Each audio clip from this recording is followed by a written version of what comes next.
Good evening എല്ലാവർക്കും. പതിപോലെ എല്ലാ ഞായറാഴ്ചകളിലും നമ്മൾ ഇന്ന് സൈക്കോളജി അവർ എന്ന് പറയുന്ന പ്രോഗ്രാമാണ്.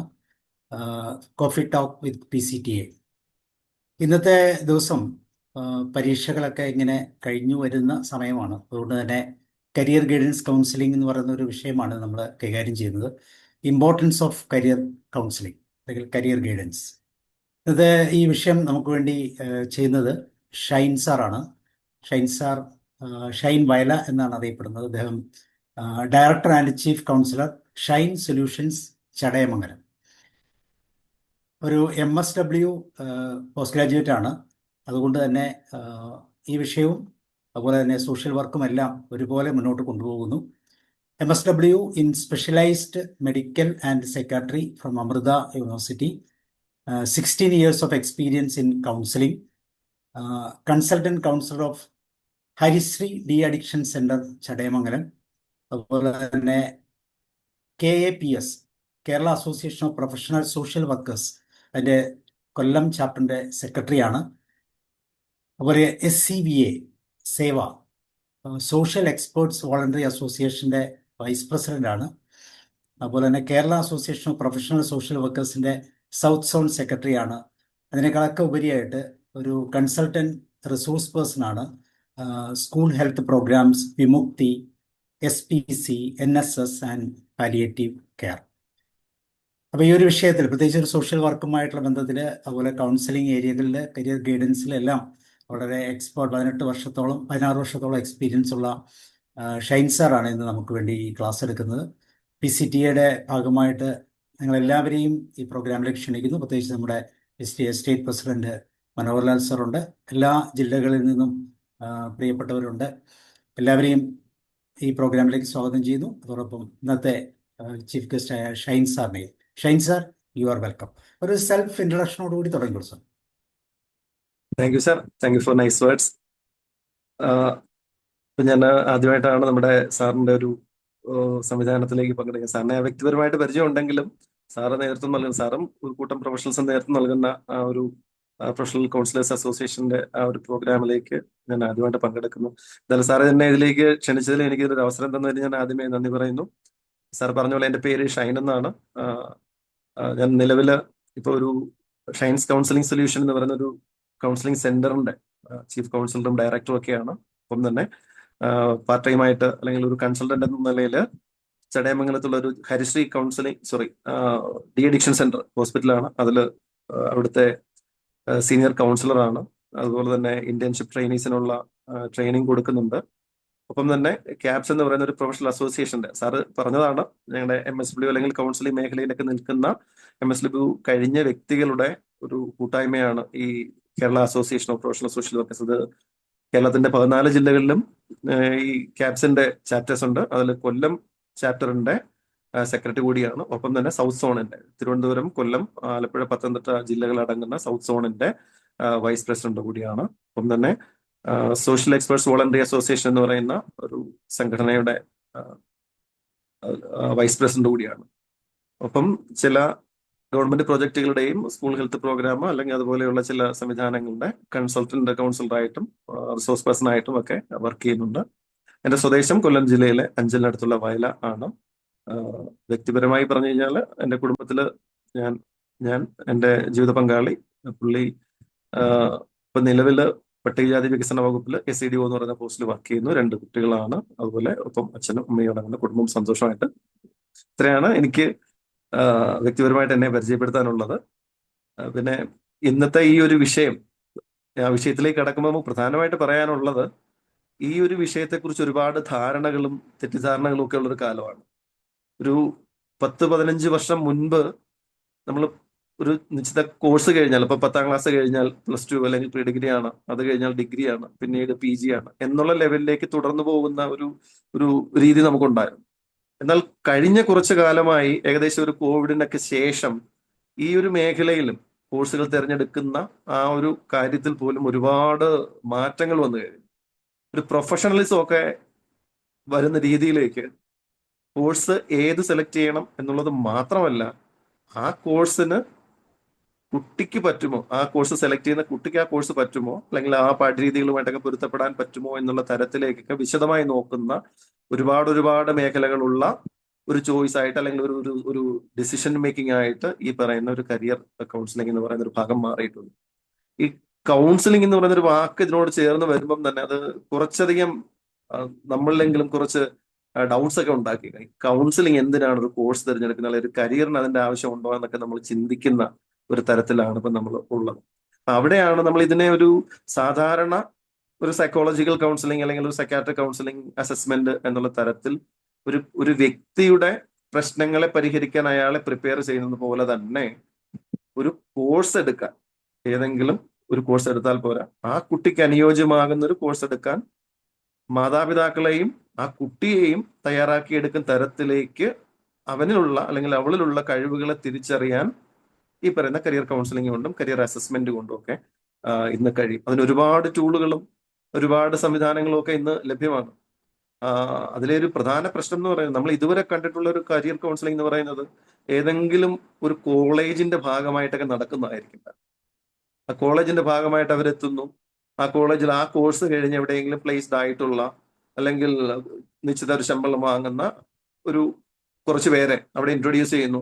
അവരവരുടെ എക്സ്പീരിയൻസ് ഷെയർ ചെയ്യുന്നു, എങ്ങനെയാണ് കോഴ്സ് പഠിച്ചത്, ആ കോഴ്സ് പഠിച്ചത് എങ്ങനെയാണ് പ്ലേസ്ഡ് ആയത്, അവരിപ്പോ എത്ര ഒക്കെ ശമ്പളം വാങ്ങുന്നു എന്നുള്ള തരത്തിലേക്കുള്ള ഒരു കോളേജിന്റെ ഒരു അഡ്മിഷൻ പ്രൊമോഷൻ തരത്തിലാണ് കൂടുതലും മുന്നോട്ട് പോയിക്കൊണ്ടിരിക്കുന്നത്.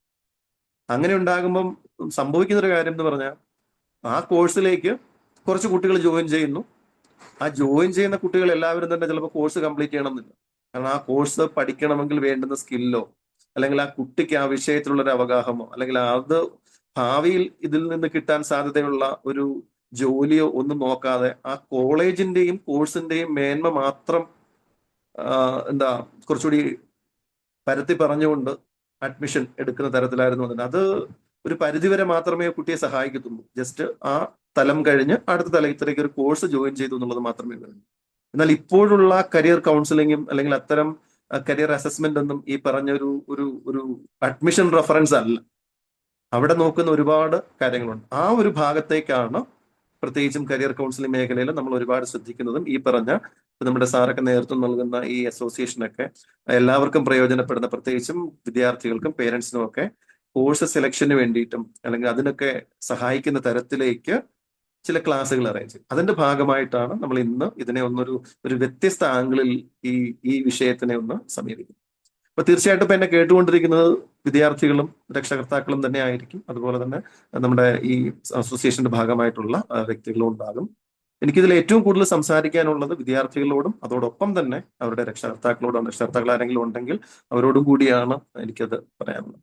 അപ്പൊ നമ്മൾ ഈ ഭാഗത്തേക്ക് വരുന്നതിന് മുമ്പ് നമുക്ക് സാധാരണഗതിയിൽ നമ്മളൊരു കോഴ്സ് സെലക്ട് ചെയ്യാനായിട്ട് എന്തൊക്കെയാണ് നമ്മുടെ കുട്ടിക്കൊരു അവന്റെ +2 10ാം ക്ലാസ്സോ കഴിഞ്ഞതിന് ശേഷം നമ്മളൊരു കോഴ്സ് സെലക്ട് ചെയ്യാൻ എന്തൊക്കെ കാര്യങ്ങളാണ് ശ്രദ്ധിക്കുന്നത് എന്നുള്ളതാണ് നമ്മളിപ്പോ ഒരു ചെറിയൊരു ചർച്ചാ രൂപത്തിലെങ്കിലും ഒന്ന് ചെയ്യാനായിട്ട് ഉദ്ദേശിക്കുന്നത്. ഇപ്പൊ കുട്ടിയെ സംബന്ധിച്ച് ഒരു രക്ഷകർത്താവ് ശ്രദ്ധിക്കേണ്ട ഏറ്റവും പ്രധാനപ്പെട്ട കാര്യം എന്ന് പറയുന്നത്, എന്തായാലും +1 അല്ലെങ്കിൽ +2 കഴിഞ്ഞല്ലോ, അല്ലെങ്കിൽ 10ാം ക്ലാസ് കഴിഞ്ഞല്ലോ, ഇനി അടുത്തതിലേക്ക് വിടാം എന്നുള്ളതല്ല. ഇപ്പൊ ഈ 2026 +2 കഴിയുന്ന ഒരു കുട്ടി ഒരു 2030 ആകുമ്പോഴേക്ക് അവനൊരു ജോലി കരസ്ഥമാക്കാൻ പറ്റുന്ന ഒരു തലത്തിലേക്ക് എത്താൻ പറ്റുന്ന കോഴ്സുകൾ നമുക്ക് ഇപ്പോഴേ കണ്ടെത്തണം. അപ്പൊ അവിടെയാണ് നമ്മൾ ചിന്തിക്കേണ്ട ഒരു കാര്യം വരുന്നത്.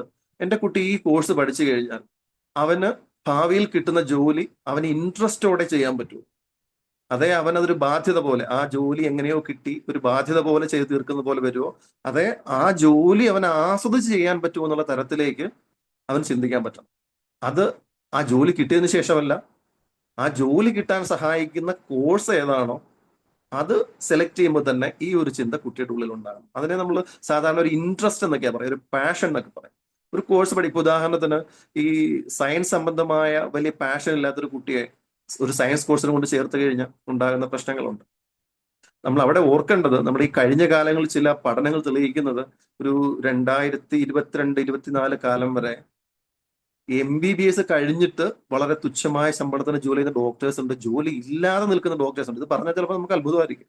ഒരിക്കലും അത് അത്ഭുതപ്പെടേണ്ട കാര്യമല്ല, അതൊരു സത്യമാണ്. അപ്പൊ ഈ 2026 സ്കോപ്പുള്ള പ്രതീക്ഷയുള്ള അല്ലെങ്കിൽ അതിന് സാധ്യതയുള്ള ഒരു കോഴ്സിന് 2030 സാധ്യത ഉണ്ടാകണം. അതുപോലെ തന്നെ ഒരു കോളേജിന്റെ ഇപ്പം ചില കോളേജുകളിൽ ഒരു അഡ്മിഷൻ ലഭിക്കുന്നതിലൂടെ അല്ലെങ്കിൽ ആ കോളേജിൽ നമുക്കൊരു അഡ്മിഷൻ കിട്ടി, എന്റെ കുട്ടിക്ക് ആ കോഴ്സിൽ ഇന്ന കോളേജിൽ ഇന്ന കോഴ്സിൽ ഒരു അഡ്മിഷൻ കിട്ടി എന്ന് പറയുന്നത് ചിലപ്പോൾ നമുക്കൊരു അഭിമാനം പോലെയൊക്കെ നമുക്ക് പറയാൻ പറ്റി. പക്ഷെ അതിലൊരു പ്രശ്നം എന്താന്ന് വെച്ചാൽ, ഇത് രക്ഷകർത്താവോ കുട്ടിയോ അഭിമാനിച്ചത് കൊണ്ടല്ലല്ലോ കാര്യം വരുന്നത്. ആ കോഴ്സ് അവന് വിജയകരമായി പൂർത്തിയാക്കാൻ പറ്റും. ഞാനൊരു ഡി അഡിക്ഷന്റെ മേഖലയിൽ, ലഹരിമോചന മേഖലയിൽ പ്രവർത്തിക്കുന്ന ഒരാളാണ്. കഴിഞ്ഞ ഒരു 16-17 വർഷമായിട്ടുണ്ട്. ഞങ്ങൾ ഒരു വ്യക്തിയെ ഞങ്ങളുടെ ഹോസ്പിറ്റൽ അഡ്മിറ്റ് ചെയ്യുന്നതിന് മുമ്പ് ഒരു അസസ്മെന്റ് പ്രോസസ്സ്, അതായത് എന്താണ് ആളിന്റെ പ്രശ്നം, എങ്ങനെയാണ് ഇതിലേക്ക് എത്തിച്ചേർന്നത് എന്നുള്ള തരത്തിൽ ഒരു അസസ്മെന്റ് പ്രോസസ്സ്. അപ്പൊ ഇതിൽ നമ്മൾ ഇവരോട് വ്യക്തിപരമായിട്ടും അവരുടെ ഫാമിലിയോടും ഒക്കെ ചോദിക്കുന്ന ചോദ്യമുണ്ട്, ഇത് എങ്ങനെയാണ് തുടങ്ങിയത്.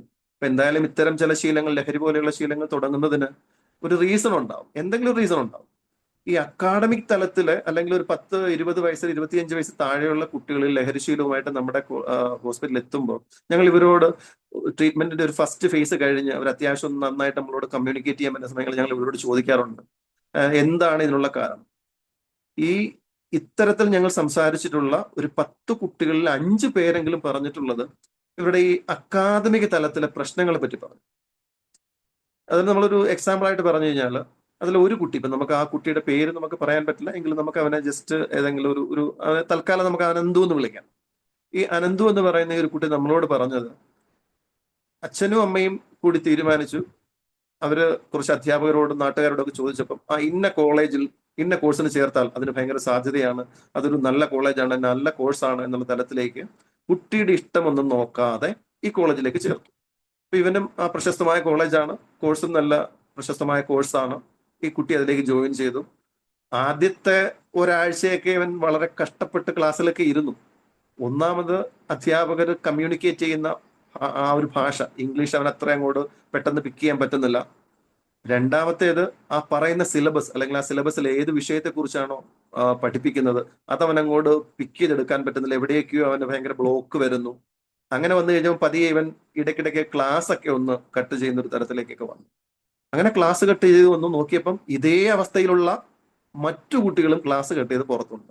അങ്ങനെ അവരൊരു കൂട്ടം ചേർന്നു.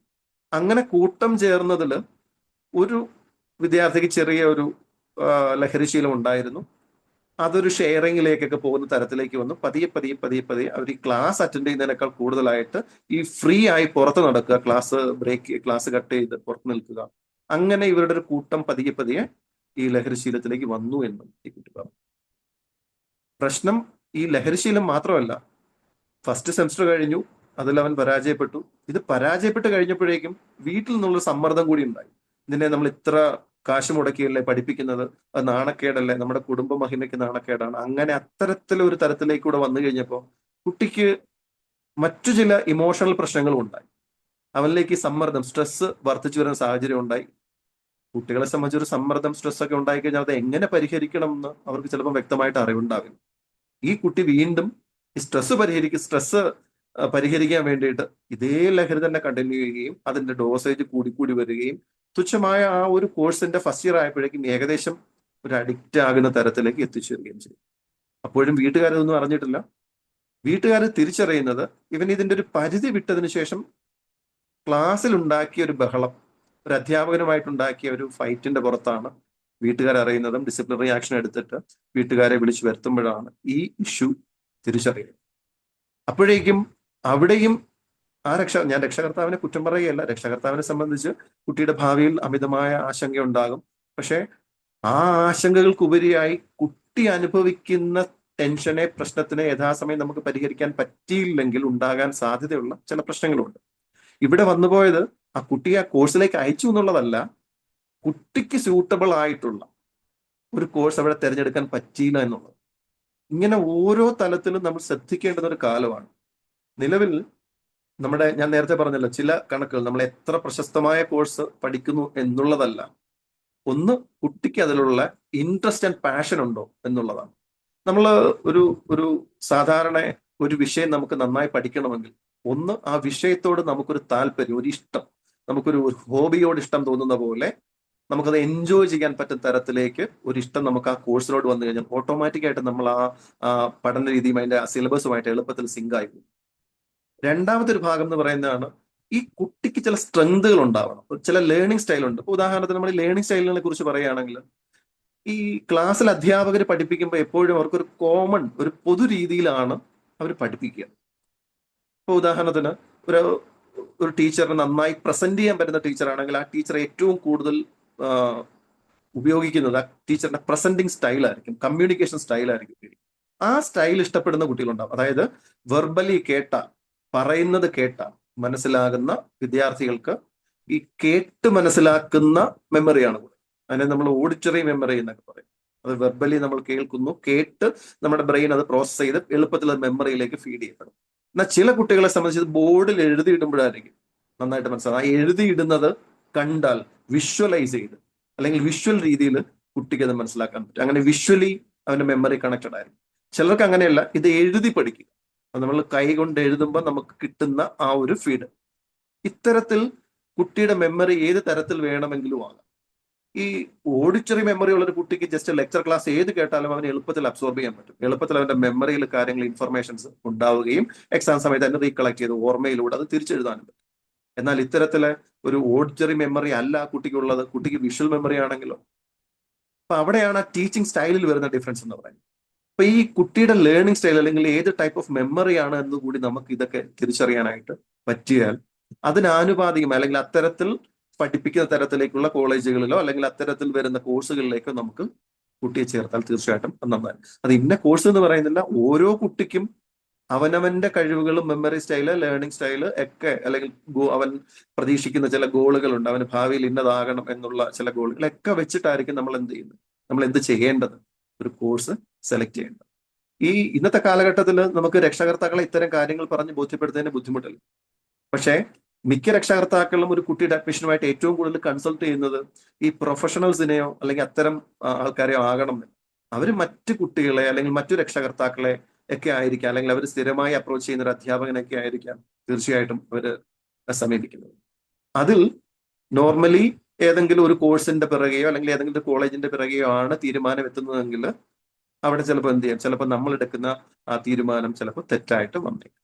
ഇവിടെ കുട്ടികളുടെ ഭാഗത്ത് നിന്ന് നമ്മൾ നോക്കുമ്പോൾ നമ്മൾ ശ്രദ്ധിക്കേണ്ട ഒരു ഭാഗം എന്ന് പറയുന്നത്, ഒരു കുട്ടി ഒരു കോഴ്സ് തിരഞ്ഞെടുക്കുന്നതിന് ഈ പറഞ്ഞതിലൊന്നും അല്ലാതെ മറ്റു ചില കാര്യങ്ങൾ വരുന്നുണ്ട്. അവന് കോഴ്സ്, കോളേജ് എന്നുള്ളതിനുപരിയായിട്ട് അവന്റെ കൂട്ടുകാർ ഏറ്റവും കൂടുതൽ പോകുന്ന ഒരു കോളേജ് ഏതാണ് എന്നുള്ളൊരു ചിന്ത കൂടെ അവിടെ വരാം.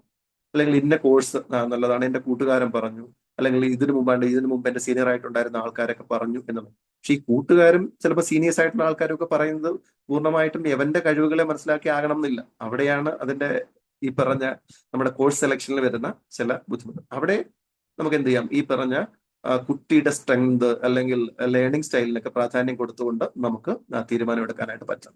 ഈ ചില സബ്ജക്റ്റുകളുണ്ട്, ചില കുട്ടികൾക്ക് സയൻസിനോട് ഇഷ്ടമുള്ളത് പോലെ തന്നെ ചില കുട്ടികൾക്ക് ഹ്യൂമാനിറ്റി സബ്ജക്റ്റിനോട് ഇഷ്ടം വരാം, ജിയോഗ്രഫിയോട് ഇഷ്ടം വരാം, ഹിസ്റ്ററിയോട് ഇഷ്ടം വരാം, മാത്സിനോട് ഇഷ്ടം വരാം.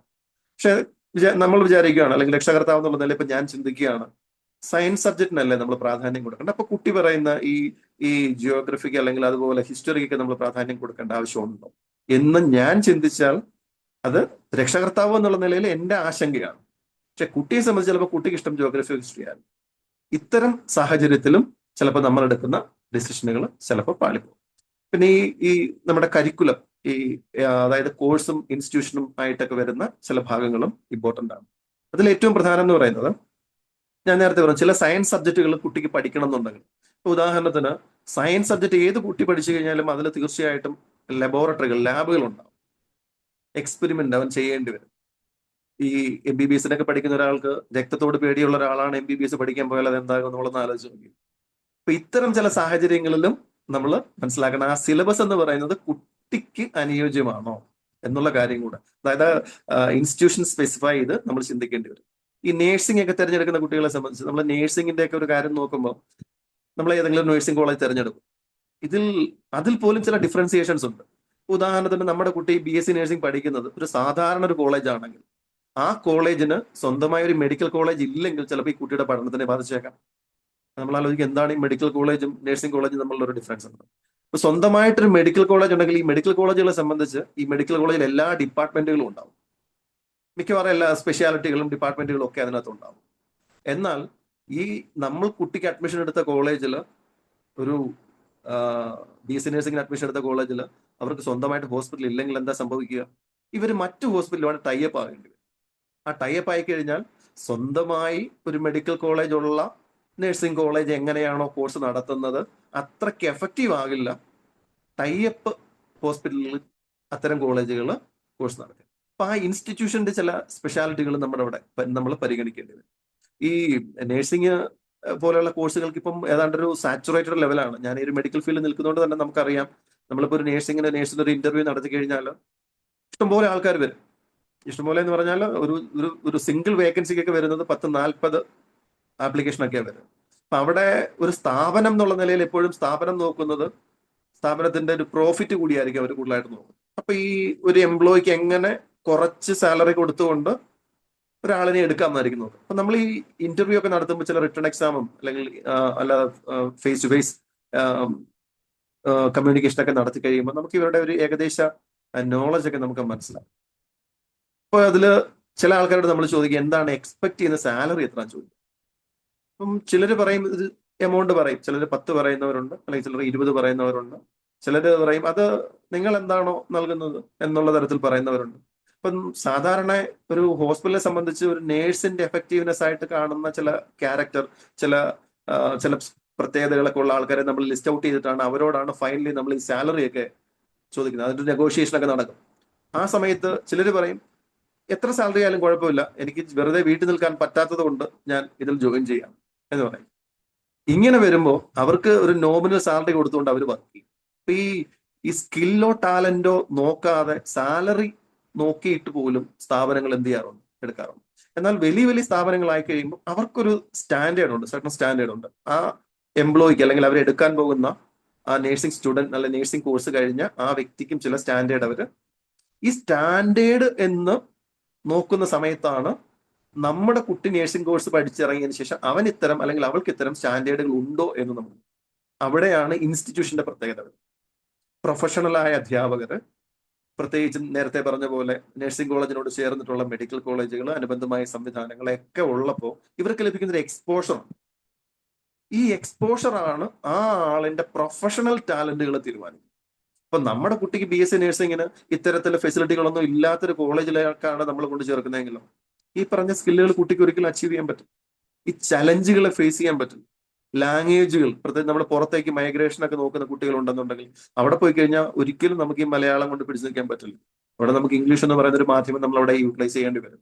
ആ സമയത്ത് നമ്മുടെ കുട്ടിക്ക് ആ ഇംഗ്ലീഷ് ലാംഗ്വേജ് കൈകാര്യം ചെയ്യാനുള്ള ശേഷി ഉണ്ടാകും. നമ്മൾ മലയാളികളായതുകൊണ്ട് തന്നെ മലയാളി കുട്ടികൾ കൂടുതലുള്ള ഒരു കോളേജിലേക്കാണ് നമ്മുടെ കുട്ടിയെ നമ്മൾ കൊണ്ടുപോകുന്നതെങ്കിൽ അത് ഒരിക്കലും അവന് സപ്പോർട്ടീവായിട്ട് വരില്ല. അവിടെ പോയിട്ട് അവൾ കമ്മ്യൂണിക്കേറ്റ് ചെയ്യുന്ന ഭാഷ എന്തായിരിക്കും? മലയാളമായിരിക്കും. എന്നാൽ മലയാളികൾ വളരെ കുറവായിട്ടുള്ളതും മറ്റു ഭാഷക്കാരുള്ളതുമാണ് എങ്കിൽ നമുക്കിപ്പോ ചില പേടികളൊക്കെ ഉണ്ട്. അയ്യോ നമ്മളതിൽ പറയുന്നത് ഈ തമിഴന്മാർ മാത്രമേ ഉള്ളൂ, അല്ലെങ്കിൽ കന്നഡിഗർ മാത്രമേ ഉള്ളൂ, അല്ലെങ്കിൽ തെലുങ്കേസ് മാത്രമേ ഉള്ളൂ, അവിടെ പോയാൽ എങ്ങനെ ശരിയാവും? അവിടെ പോയാൽ നമ്മുടെ കുട്ടി നേടിയെടുക്കുന്ന ചില കഴിവുകൾ, ഞാൻ എല്ലാം പോസിറ്റീവ് എന്ന് പറയല്ല, പക്ഷെ ഈ ലാംഗ്വേജിന്റെ കാര്യത്തിൽ മറ്റു ഭാഷക്കാരുമായിട്ട് സംസാരിക്കുമ്പോൾ നമ്മൾ കൂടുതലും ഇംഗ്ലീഷ് ഉപയോഗിക്കാൻ ശ്രമിക്കുകയും നമ്മുടെ ഭാഷ ഇംഗ്ലീഷ് ഉപയോഗിക്കാനുള്ള ശേഷി വളർന്നു വരികയും ചെയ്യും. അപ്പൊ ഇത്തരത്തിലൊക്കെ ഒരുപാട് കാര്യങ്ങൾ പരിഗണിച്ചായിരിക്കണം നമ്മൾ പ്രധാനമായിട്ടും നമ്മുടെ കുട്ടിക്ക് വേണ്ടുന്ന ഒരു കോഴ്സ് സെലക്ട് ചെയ്യുന്നത്. ഈ നമ്മൾ നോക്കേണ്ടത് നമ്മുടെ കുട്ടി ഈ കോഴ്സ് കഴിഞ്ഞിറങ്ങിയാൽ അവൻ എന്താകണം? ഒരു രജിസ്റ്റേർഡ് നേഴ്സ് അല്ലെങ്കിൽ ഒരു മറ്റേതെങ്കിലും പ്രൊഫഷണൽ ഫിസിയോതെറാപ്പിയോ വാട്ടെവർ, ഏത് കോഴ്സ് MBBS വാട്ടെവർ ആയിക്കോട്ടെ, ഇത് കഴിഞ്ഞിറങ്ങുമ്പോൾ ഇവനൊരു പ്രൊഫഷണൽ ആയിട്ടാണ് ഇറങ്ങുന്നത്. ഈ പ്രൊഫഷണൽ ഔട്ട്കം എന്ന് ഉള്ളത് നമ്മുടെ കുട്ടിയെ സംബന്ധിച്ച് വളരെ ഇമ്പോർട്ടൻ്റ്. ഈ നമ്മൾ തമാശക്കെങ്കിലും പറയാറുണ്ട്, വെറുതെ നിന്ന് കൊച്ചിയിൽ ഒരു കല്ലെടുത്ത് മുകളിലേക്ക് ഇട്ടാൽ അത് വീഴുന്നത് ഒരു ബിടെക്കാരന്റെ മുകളിലായിരിക്കും, തമാശക്ക് പറയാറുണ്ട്. അത് എങ്ങനെ നമ്മൾ ആ പ്രൊഫഷനെ അതിന്റെ ഡിഗ്നിറ്റിയെ കുറിച്ച് പറയല്ല, ഇത് ഓവർ സാച്ചുറേറ്റഡ് ആണ്. ആ സാച്ചുറേറ്റഡ് പൊസിഷന് മുകളിലാണ് ഒരു പ്രൊഫഷന് വേണ്ടുന്നതിൽ കൂടുതൽ ആൾക്കാർ ഉണ്ടായി. നേഴ്സിംഗ് പ്രൊഫഷൻ സംഭവിച്ചുകൊണ്ടിരിക്കുന്ന ഇപ്പൊ അതാണ്. ബിടെക്കിന് സംഭവിക്കുന്നത്, എഞ്ചിനീയറിംഗ് സംഭവിക്കുന്നത്, ചില മെഡിക്കൽ കോഴ്സുകൾക്ക് സംഭവിക്കുന്നതൊക്കെ ഈ പറയുന്ന ചില സാച്ചുറേഷൻ ആണ്. ആ പോയിന്റ് കഴിഞ്ഞു. ഇനി ഒരു 4-5 വർഷത്തിനുള്ളിൽ ഈ പറഞ്ഞ നമ്മുടെ ഈ MBBS-നും അല്ലെങ്കിൽ അതുപോലെയുള്ള കോഴ്സുകൾക്കൊക്കെ ഇത്തരം ചില പ്രശ്നങ്ങൾ സംഭവിച്ചേക്കാം. ഒരിക്കലും ഞാനിപ്പോ ഇതിൽ കൂടിയിരിക്കുന്ന രക്ഷകർത്താക്കൾക്കോ വിദ്യാർത്ഥികൾക്കോ MBBS ഒരു ചോയ്സ് അല്ലെന്നല്ല പറയുന്നത്. പക്ഷെ നമ്മൾ ഓർക്കേണ്ടത് ഈ 2026 നമ്മുടെ കുട്ടി ചേരുന്ന ഒരു കോഴ്സിന് 2030 ആകുമ്പോഴേക്കും, അപ്പോഴായിരിക്കുമല്ലോ നമ്മുടെ കുട്ടി കോഴ്സ് കഴിഞ്ഞിറങ്ങിയിട്ട് ഈ പറഞ്ഞ കാര്യങ്ങളൊക്കെ പാസ്സായിട്ട് വരുന്നത്. ആ സമയത്ത് ഇതിന്റെ സാധ്യത, ഒരു വർഷം ടോട്ടൽ കേരളത്തിൽ എത്ര പേര് MBBS അല്ലെങ്കിൽ എഞ്ചിനീയറിംഗ് അല്ലെങ്കിൽ അതുപോലെയുള്ള കോഴ്സുകൾ കഴിഞ്ഞിറങ്ങുന്നുണ്ട്, അതിൽ എത്ര പേര് പ്ലേസ്ഡ് ആകുന്നുണ്ട് എന്നൊക്കെ നമ്മൾ ഒന്ന് മനസ്സിലാക്കി വെക്കുന്നത് തീർച്ചയായിട്ടും നന്നായി. അവിടെയാണ് നമ്മൾ ഓർക്കേണ്ടത്, നിലവിൽ 100 പേര് ഒരു പ്രൊഫഷണൽ കോഴ്സ് കഴിഞ്ഞിറങ്ങുമ്പോൾ അതിൽ ഏകദേശം നന്നായി ഒരു പൊസിഷനിലേക്ക് എത്തുന്നത് 20-ൽ താഴെ ആൾക്കാർ മാത്രമാണ് എന്ന് ചില പഠനങ്ങൾ തെളിയിക്കുന്നു. ആലോചിക്കുക, ബാക്കി 80 പേരും ഒരു നാമമാത്രമായ സാലറിയിൽ എവിടെയെങ്കിലുമൊക്കെ ജസ്റ്റ് എന്തെങ്കിലും ചെയ്തു പോകുന്നതേ ഉള്ളൂ. കൂടുതൽ ആൾക്കാർ തൊഴിലില്ലാതെ നിൽക്കുന്നുണ്ട്. എന്തിന് +2-ന് സയൻസ് എടുത്ത ആൾക്കാർ പിന്നീട് പോയി ഹ്യൂമാനിറ്റീസ് അല്ലെങ്കിൽ അത്തരത്തിലെ കോഴ്സുകൾക്ക് ചേരുന്നുണ്ട്. ആ കോഴ്സ് പഠിച്ചതിന് ശേഷം പിന്നെ ബാങ്ക് മേഖലയിലേക്ക് തിരിയുന്നവരുണ്ട്, PSCയിലേക്ക് തിരിയുന്നവരുണ്ട്, അല്ലെങ്കിൽ വേറെ ഏതെങ്കിലും ഒരു സബ് കോഴ്സ് പഠിച്ചിട്ട് അതിന്റെ ഭാഗമായിട്ട് പോകുന്നവരുണ്ട്. അവിടെ നമ്മൾ നോക്കി, ഈ വ്യക്തിക്ക് സയൻസ് കോഴ്സ് എടുത്തു, പിന്നെ ഹ്യൂമാനിറ്റീസിലേക്ക് തിരിഞ്ഞു, പിന്നെ വേറൊരു ഭാഗത്തേക്ക് മാറിപ്പോയി, പിന്നെ അവസാനം അവൻ എപ്പോഴെങ്കിലും തൊഴിലില്ലാതെ നിൽക്കുന്ന സമയത്തായിരിക്കും അവന്റെ ഇഷ്ടപ്രകാരമുള്ള ഏതെങ്കിലും ഒരു കോഴ്സ് പഠിക്കുകയോ എങ്ങനെങ്കിലും മനസ്സിലാക്കിയിട്ട് അതിലേക്ക് ജോലിക്ക്. ഈ 10ാം ക്ലാസ്സിലോ +2-ലോ വെച്ച് നമുക്ക് ഇവന്റെ ഇഷ്ടം തിരിച്ചറിയാൻ പറ്റുവാണെങ്കിൽ നമുക്ക് എത്ര വർഷം സേവ് ചെയ്യാൻ പറ്റും എന്ന് ആലോചിച്ചു. അവിടെയാണ് കുട്ടിക്ക് വേണ്ടുന്നത് എന്ത് എന്നുള്ള ഭാഗത്തേക്ക്, കുട്ടി എന്നുള്ള ഭാഗത്തേക്ക് നമ്മൾ കൂടുതലായിട്ട് ശ്രദ്ധിക്കേണ്ടി വരുന്നത്. ആ ശ്രദ്ധിക്കുന്ന കാര്യത്തിലാണ് ഞാൻ നേരത്തെ പറഞ്ഞത്, പേഴ്സണലി നമ്മുടെ കുട്ടി ഫിറ്റ് ആണോ, ആ കുട്ടിയുടെ ഇൻട്രസ്റ്റ് അല്ലെങ്കിൽ ആ കുട്ടിയുടെ പാഷൻ അതിനകത്തുണ്ടോ, ആ ഇൻസ്റ്റിറ്റ്യൂഷൻ അതിന്റെ സ്പെഷ്യാലിറ്റികൾ ഉണ്ടോ, കരിക്കുലം, ആ കുട്ടി പഠിക്കുന്ന കരിക്കുലം അല്ലെങ്കിൽ അതിന്റെ കണ്ടന്റ് എന്നുള്ളത്, അതിന്റെ ആക്ച്വൽ മൊഡ്യൂളുകൾ എത്ര വരെ കുട്ടിക്ക് ചേരുന്നതാണ്, ആ ഇൻസ്ട്രക്ടറിന്റെ കമ്മ്യൂണിക്കേഷൻ സ്റ്റൈൽ അല്ലെങ്കിൽ അവർ പഠിപ്പിക്കുന്ന രീതികൾ എങ്ങനെയാണ്, ഈ കോഴ്സ് അതിന്റെ ലോഡ്, ഒരു കോഴ്സ് ലോഡ് ഉണ്ട്. നമ്മൾ ഒരു കുട്ടിക്ക് പഠിക്കാൻ പറ്റുന്ന സിലബസുകളുടെ, സബ്ജക്റ്റുകളുടെ, വിഷയങ്ങളുടെ, ചാപ്റ്ററുകളുടെ ഒരു ലോഡുണ്ട്. ഈ ലോഡ് കുട്ടിക്ക് താങ്ങാൻ പറ്റുന്നതാണോ, അതിന്റെ ഷെഡ്യൂളുകൾ കുട്ടിക്ക് താങ്ങാൻ പറ്റുന്നതാണോ, പിന്നെ ഈ കോഴ്സിന്റെ ഡ്യൂറേഷൻ.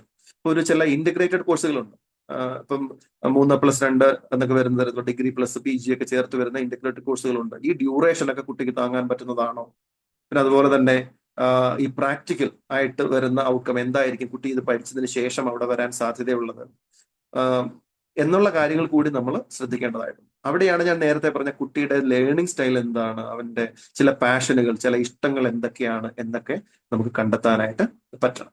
ഈ ഈ പറഞ്ഞ കോഴ്സുകളെ നമ്മളൊരു വ്യക്തി പ്രൊമോട്ട് ചെയ്ത്, വ്യക്തി റെഫർ ചെയ്തിട്ടോ കുട്ടി റെഫർ ചെയ്തിട്ടോ അല്ലെങ്കിൽ ഏതെങ്കിലും ഒരു സ്ഥാപനം വന്ന കുറച്ച് കുട്ടികളെ കൊണ്ട് ഒരുമിച്ച് കൂട്ടിയിട്ട് അവരുടെ കോളേജിലേക്ക് കൊണ്ടുപോകുന്നതായിരിക്കരുത് ഒരിക്കലും നമ്മളുടെ ഒരു കോഴ്സ് തിരഞ്ഞെടുക്കാനുള്ള ഒരു ക്രൈറ്റീരിയ എന്ന് പറയുന്നത്. അതുപോലെ തന്നെ എന്റെ കുട്ടി ഇന്ന കോഴ്സ് ചേർന്നിട്ട് ഇന്ന കോളേജിലാണ് എന്ന് പറയുന്നത് പ്രത്യേകിച്ച് ബെനിഫിറ്റ് എന്നുള്ളത്, അത് നമ്മുടെ പ്രത്യേകിച്ച് പേരന്റ് എന്നുള്ള നിലയിൽ നമ്മുടെ വ്യക്തിപരമായ ചില ഈഗോകളെ അല്ലെങ്കിൽ ചില സംതൃപ്തികളെ ഒന്ന് സാക്ഷാത്കരിക്കുന്നത് മാത്രമേ ഉള്ളൂ. പക്ഷെ കുട്ടിക്ക് അത് എഫക്റ്റീവ് ആകണം എന്ന് യാതൊരു നിർബന്ധവുമില്ല. അപ്പോ ഇത്തരം സാഹചര്യത്തിലാണ് ഈ കരിയർ കൗൺസിലിങ്ങുകളുടെ ഒക്കെ ഒരു പ്രാധാന്യം വരുന്നത്.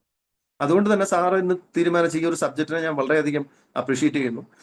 ഈ കരിയർ കൗൺസിലിംഗ് എന്നുള്ള നിലയിലേക്ക് നമ്മൾ പോയിട്ട് ഏതെങ്കിലും ഒരു സ്ഥാപനം മാത്രമായിട്ടോ ഒരു കോഴ്സ് മാത്രമായിട്ടോ അത് പ്രൊമോട്ട് ചെയ്യുന്ന രീതിയിലേക്ക് വരാത്ത കരിയർ കൗൺസിലിങ്ങുകളെ നമുക്ക് എടുക്കാനായിട്ട് പറ്റണം. അത് തീർച്ചയായിട്ടും നമ്മുടെ കുട്ടി, അതായത് ചൈൽഡ് സെന്റേർഡ് ആയിട്ടുള്ള, കുട്ടിയെ കോൺസെൻട്രേറ്റ് ചെയ്യുന്ന, കുട്ടിയുടെ ഇഷ്ടങ്ങൾ, താല്പര്യങ്ങൾ, അവന്റെ കഴിവുകൾ, അവന്റെ എബിലിറ്റി, ഈ പ്രോബ്ലം സോൾവിങ്ങിനൊക്കെ വളരെ ഇമ്പോർട്ടന്റ് ആയിട്ട് ചില കാര്യങ്ങളുണ്ട്. നമ്മുടെ കുട്ടി പഠിക്കുന്നത് പുറത്ത് മറ്റൊരു സംസ്ഥാനത്തിലെ കോളേജ് ആണെന്നുണ്ടെങ്കിൽ അവിടെ ഉണ്ടാകുന്ന ഒരു പ്രോബ്ലത്തിനെ അവന് ഫേസ് ചെയ്യാൻ പറ്റണം. ഒരു ഷോർട്ട് ടെമ്പർ ആയ ഒരു കുട്ടിയെ നമുക്ക് ഒരിക്കലും പുറത്തയച്ച് ചിലപ്പോൾ പഠിപ്പിക്കാൻ പറ്റിയെന്ന് വരില്ല. പിന്നെ കുട്ടിയെ അവിടെ നിർത്തണം, നമ്മൾ ഒരു കോഴ്സിന് അയക്കാൻ നിർത്തണം എന്നല്ല പറയുക. ഒരു ചെറിയ ഒരു ട്രിഗർ ഉണ്ടായാൽ, ചെറിയൊരു മറ്റൊരാളുടെ ഭാഗത്ത് നിന്ന് ഒരു പ്രകോപനം ഉണ്ടായാൽ വളരെ പെട്ടെന്ന് ആക്ട് ചെയ്യുന്ന, വളരെ പെട്ടെന്ന് പൊട്ടിത്തെറിക്കുന്ന ഒരു കുട്ടിയാണെന്നുണ്ടെങ്കിൽ ചിലപ്പോൾ അവിടെ പോയി മറ്റ് ഇഷ്യൂസ് ഉണ്ടാക്കാം. അതുകൊണ്ട് കുട്ടിയുടെ ഡിസിഷൻ മേക്കിംഗ് സ്റ്റൈൽ പോലും അല്ലെങ്കിൽ പ്രോബ്ലം സോൾവിംഗ് കപ്പാസിറ്റി പോലും വളരെയധികം പ്രാധാന്യമുണ്ട് ഒരു കോഴ്സ് എടുക്കുന്നത്. നമുക്ക് പണ്ട് കാലത്ത് ഒരു 10-30 വർഷം മുമ്പ് വരെയൊന്നും ഇത്തരം കാര്യങ്ങളെ കുറിച്ച് ആരും ചിന്തിച്ചിട്ട് പോലും ഇല്ല. അവിടെ കോഴ്സുകൾ സെലക്ട് ചെയ്യുന്നു, പോയി പഠിക്കുന്നു, ജയിച്ചാൽ ജയിച്ചു എന്നുള്ള തരത്തിലേക്ക് മാത്രം പോയി. അതിൽ നിന്ന് മാറി ഇന്നത്തെ കാലത്തെ രക്ഷകർത്താക്കളും കുട്ടികളും കുറേയധികം അഡ്വാൻസ്ഡ് ആണ്. നമ്മുടെ വിരൽത്തുമ്പിലുണ്ട് ഓരോ വിവരങ്ങൾ.